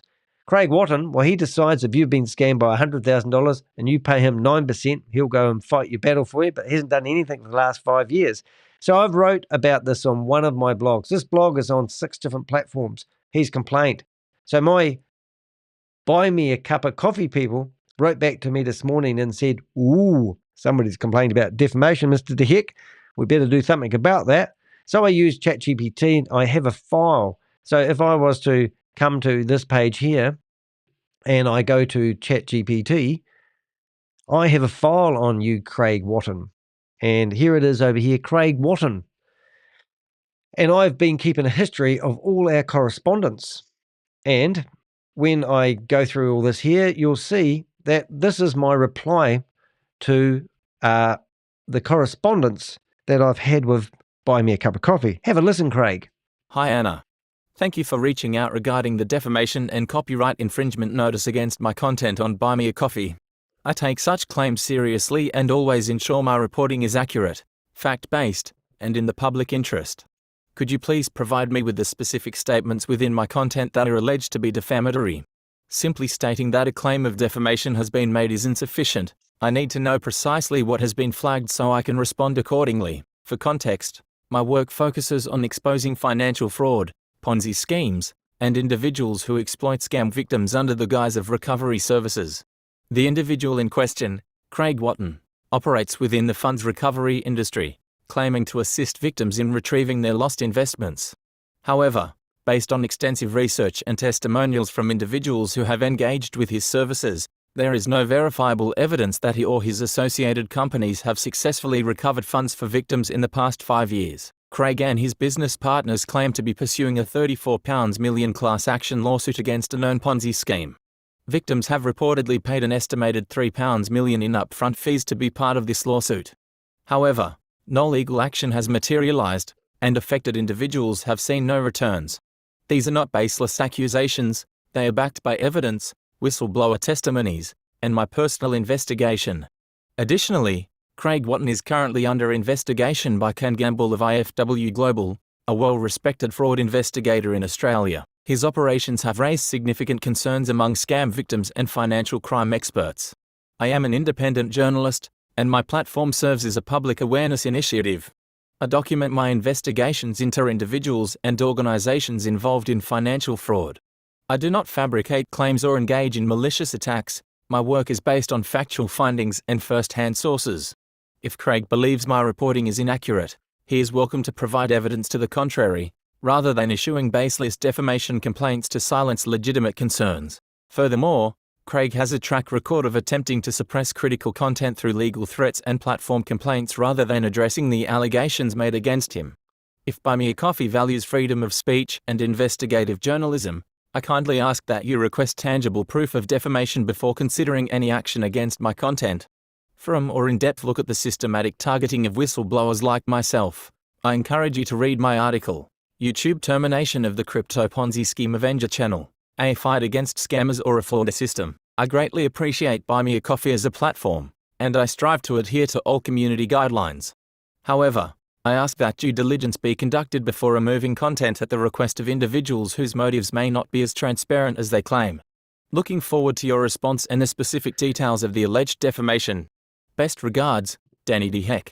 So it literally takes me a minute to write a reply to these companies, but the honest truth of the matter is they probably glaze over once they get through the first part of this and just think it's easier to hit delete. And also, it's just like if then what? I mean, I don't get to talk to a real person. I'll get AI response. And even Anna, the lady I was talking to, could literally be an AI responding to a click on a mouse by somebody else. They haven't got time to answer all the complaints and get involved in all this. They haven't got time to find out whether Craig is a scammer or a nice individual. But hey, I'm learning how to combat these defamation complaints that I get. And it's not really a biggie. It's just education is everything. As I said, I now publish my blogs on different platforms. So if I went to this one, and this one, I'll open them up in a second. But anyway, that's just one of the platforms that I publish my blog on. So this very video that you're watching right now is embedded on Buy Me a Cup of Coffee. So Craig's listening to that, probably going, ooh, I'll report that as defamation. Go for it, Craig. But I'm also broadcasted on 5 other platforms.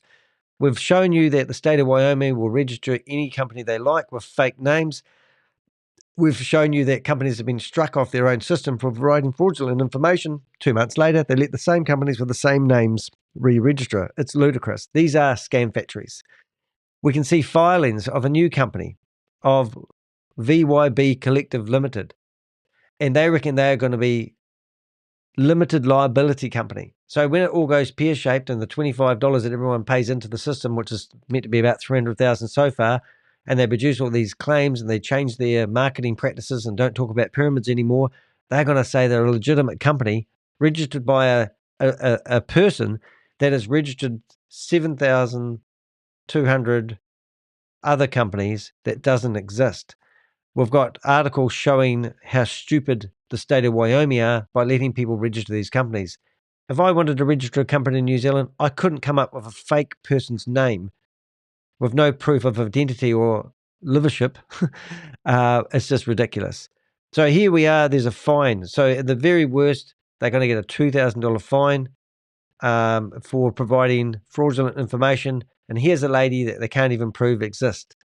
So straight away, the whole company signing up process in Wyoming, and I don't even know if they're in the state of Wyoming. Sounds like they're using the state of Wyoming to register a company that only applies to people within Wyoming. That's what it seems like to me. I'm not a lawyer. I don't know all this stuff. We found a fantastic article, which you'll find if you're watching this in the rerun. Do click onto the live replay of the chat box.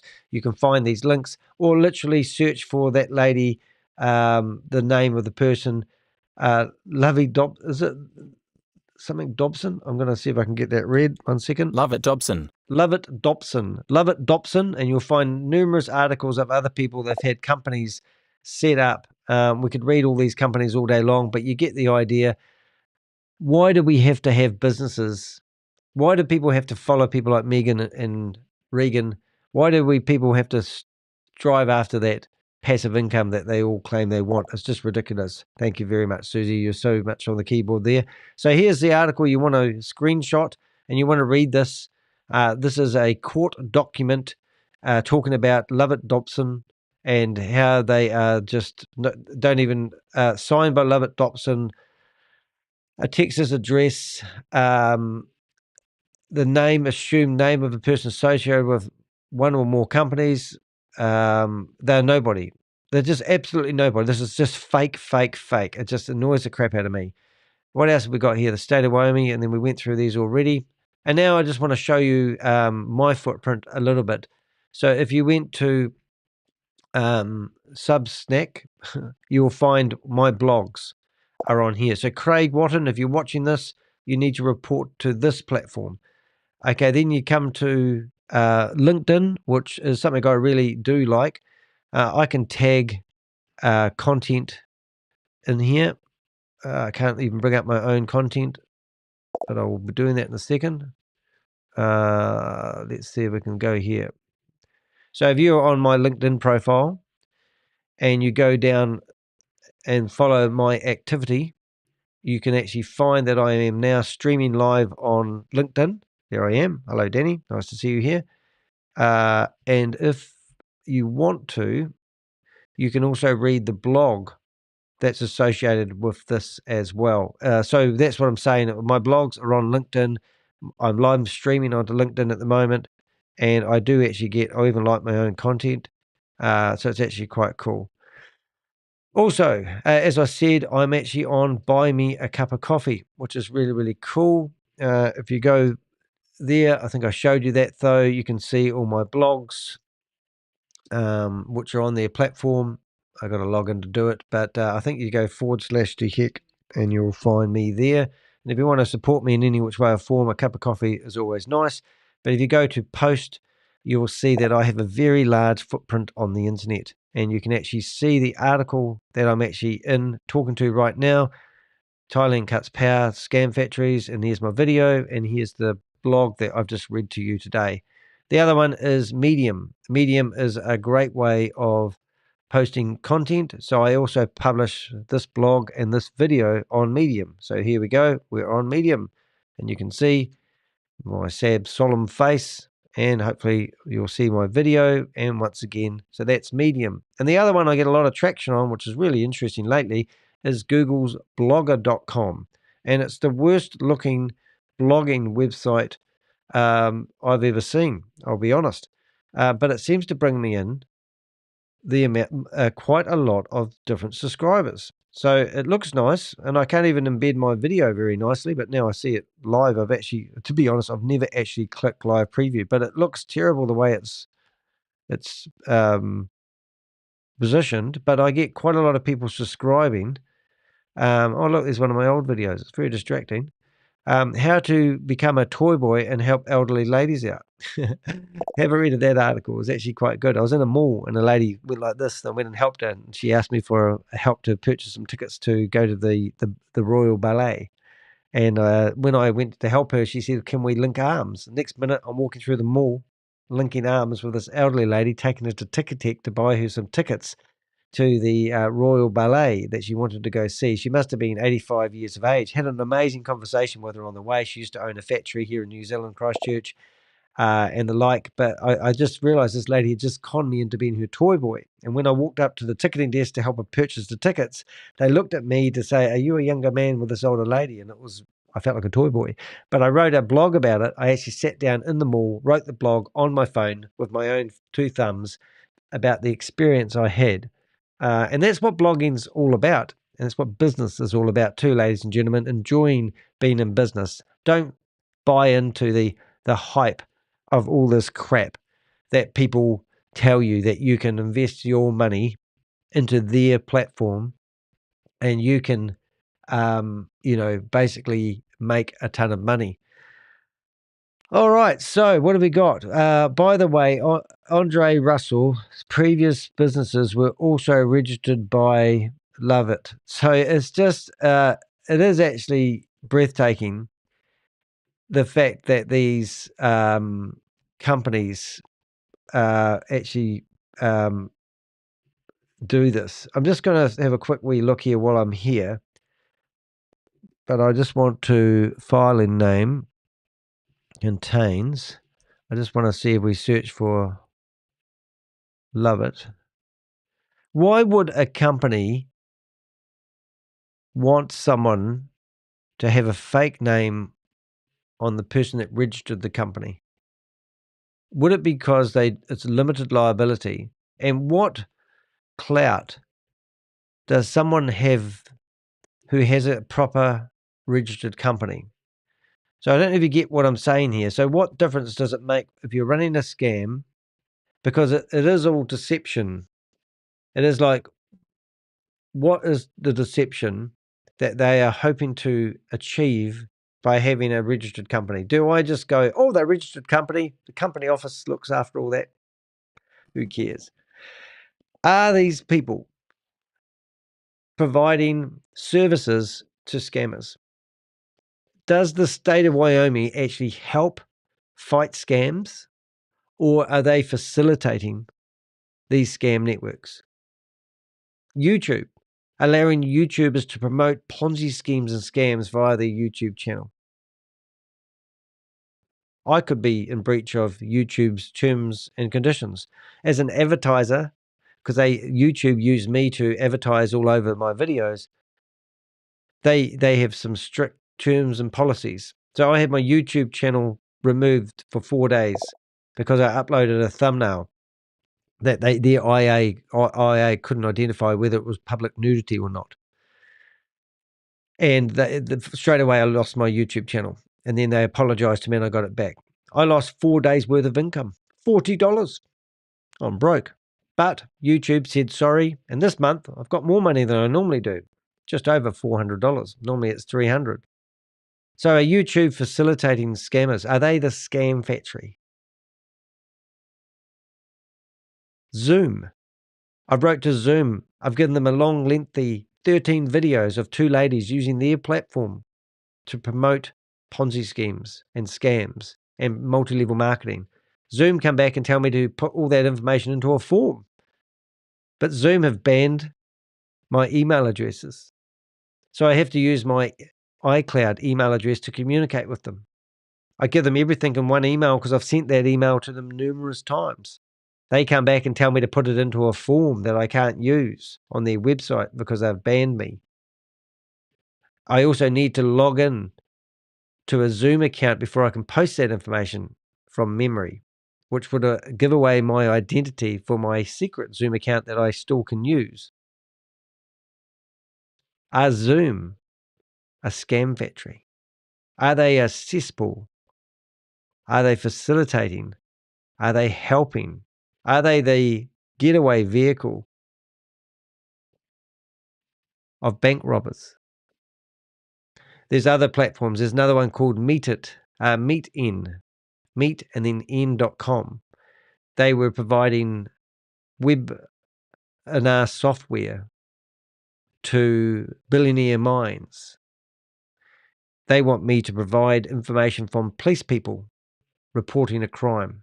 They don't want to cut the services off of a paying customer until I provide police documents for a company that I don't know where they are and where they reside, but they want me to somehow get a policeman from New Zealand because I'm able to see their content worldwide, and I need to provide this information to them before they stop providing the services to the scammer. Are they facilitating? Are they a scam factory? Are they allowing these people to use their services to commit crimes. Why aren't they accountable? Facebook. Well, Facebook allows people to set up a Facebook profile and pretend that they are James Blake, the guy I was talking about. Good documentary to watch. Search it, find it, watch it. He had over 50, we just showed you before, 50 Facebook or Instagram accounts set up. Some of them even had the blue star to verify it's the real him. 50 accounts that he's just found out. Now, they wouldn't shut them down because he couldn't talk to anyone at Meta and they didn't want to come on camera, but they're doing their bit to fight crime. In fact, they're now making it easier for people to have freedom of speech because Zuckerberg been getting a hard time. He's going to now follow Elon Musk's leadership, freedom of speech on Twitter. Twitter's pretty, I don't know if you've done searches on Twitter for all sorts of information, explicit information. It's basically anything goes on Twitter. So now Facebook claims that they will just let it be anarchy as well. But they've banned my account because I was reporting other Facebook pages. I was writing reviews about people that had Facebook pages promoting scams. We've got Facebook pages out there still saying Hyperverse is a good opportunity. $1.9 billion scam. I reckon it's a $4 billion scam, but let's not go down there. Are these companies scam factories? Facebook. They ban me. They've got the technology there to stop me signing up. But there's still people out there that are cleverer than their software, allowing people to create fake Facebook accounts. KYC details, is that what we need? I've come up with a brilliant idea on how to fight Facebook. I reckon Donald Trump needs to tell Facebook to actually pay them a levy of, say, $30 per person for every user that's on their platform. So if Facebook have 1.5 billion users, then they need to pay a $30 a year fee for each user on their platform. Can you imagine how many fake Facebook accounts would be removed instantly? Romance scams. Hi, I'm a sergeant in the major. Was it a sergeant? What do they normally say? They normally message you and they are some sort of ex-veteran. And they message ladies and they go, hi, how are you? I've just found you on the internet. I thought you might want to chit chat. They fatten you up they call it pig butchering. They chat to you nicely, share personal stuff for 3 months. And then they say, hey, have you ever wondered how I maintain my lifestyle? I'm about to invest in this opportunity. Would you like to go half so I can teach you the ropes? Or, okay. And then they skin every bit of meat off your bones. A lady called Kathy in Australia who watches me, who I met at the crime conference as well, face to face. She lost $39,000 to a romance scam. All of her money, she said she was down to her last dollars in her bank account. The banks paid her back $39,000 because they didn't do enough to warn her. She was the first person in Australia's history to get her money back from the banks. First person. How many people do you think have been done by a romance scam in Australia? And she's just one and the first. Are the banks providing a place for criminal activity? I bet they don't want to lose their money, but they are also a racket. $1 billion profits every year. Banks have been milking it for years, haven't they? Credit card companies, are they providing scam factory facilities? Crypto has been a fantastic way for companies to thrive at scams. So Donald Trump decides to release a meme coin. Theoretically makes millions of dollars within minutes because people sign up for the meme coin that has no product, no service. People just buy it and hopefully they're going to sell it before it crashes and make lots of money. So some people will win, other people will lose. Did Donald Trump do that to show people that he can manipulate what's happening on the crypto? Maybe he did. Maybe it was an experiment to show he does have some clout. Maybe he's deciding that he's going to fight back. The big scam at the moment is Americans are losing money to China. Yeah, I think I got that right. So What does that mean? That means that America don't want to give their money to China. American citizens are getting scammed by Chinese people. That's what Donald will probably allege next. Billions of dollars are going overseas, going outside the economy of America. I reckon he's going to fight back. I reckon Donald is going to try and keep American money in America to make America great again. That's going to cause some disruption. So now what will happen? Well, the scammers will actually start going to third world countries. Oh, they're already doing that. Have you noticed that another scam that we've been busting is We Are All Satoshi? Just went to Vietnam, just went to Philippines. To find those communities, they go to leaders, the scammers, and they start pushing their products in these third world countries. Nigeria, Kenya, Laos, all those countries, India. And they scam the Indians, the third world countries. It's just incredible. Elon, we need you as a scam fighter. We do. Does anyone know how I can get in touch with Elon Musk?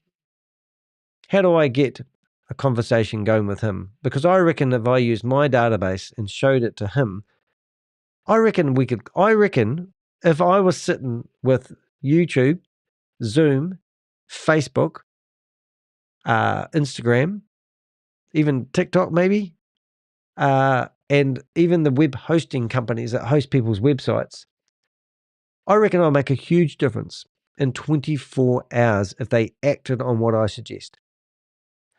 That would also tell me that they have the abilities to do it, and there's some reason why they're not. And if it's money, I think that would be the reason. The advertising, I think that's going to be the reason. But if there's anything else, please provide it in the comment section.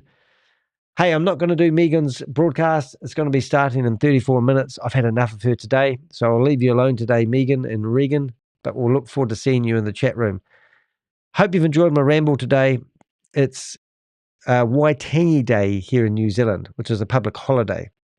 It is currently 1:29 p.m. in the afternoon, and I'm going to take Pixel for a walk with my partner and enjoy some of the day. I'm Danny DeHeck, aka the Crypto Ponzi Scheme Avenger. I'm here to name and shame anyone that is running or promoting a Ponzi scheme or a scam. Some of my techniques may be a bit hard to comprehend, but when you've been doing this for over 3 years, I'll use everything in my power to do so. Thank you to everyone that's been in the chat room. Hope this has been insightful.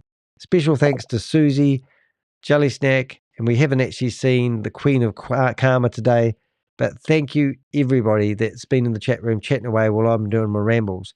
And we've had a win today, turning off the power in the physical scam factories on the Myanmar and Thailand border. Why were they providing power in the first place? Did they not know what was going on there? They built these major little towns, cities to scam the Westerners. We've got technology out there and we can stop this. If I had my way, I would certainly like to implement some of the ideas I've got. We've got some amazing technology at our fingertips. Why aren't people using it?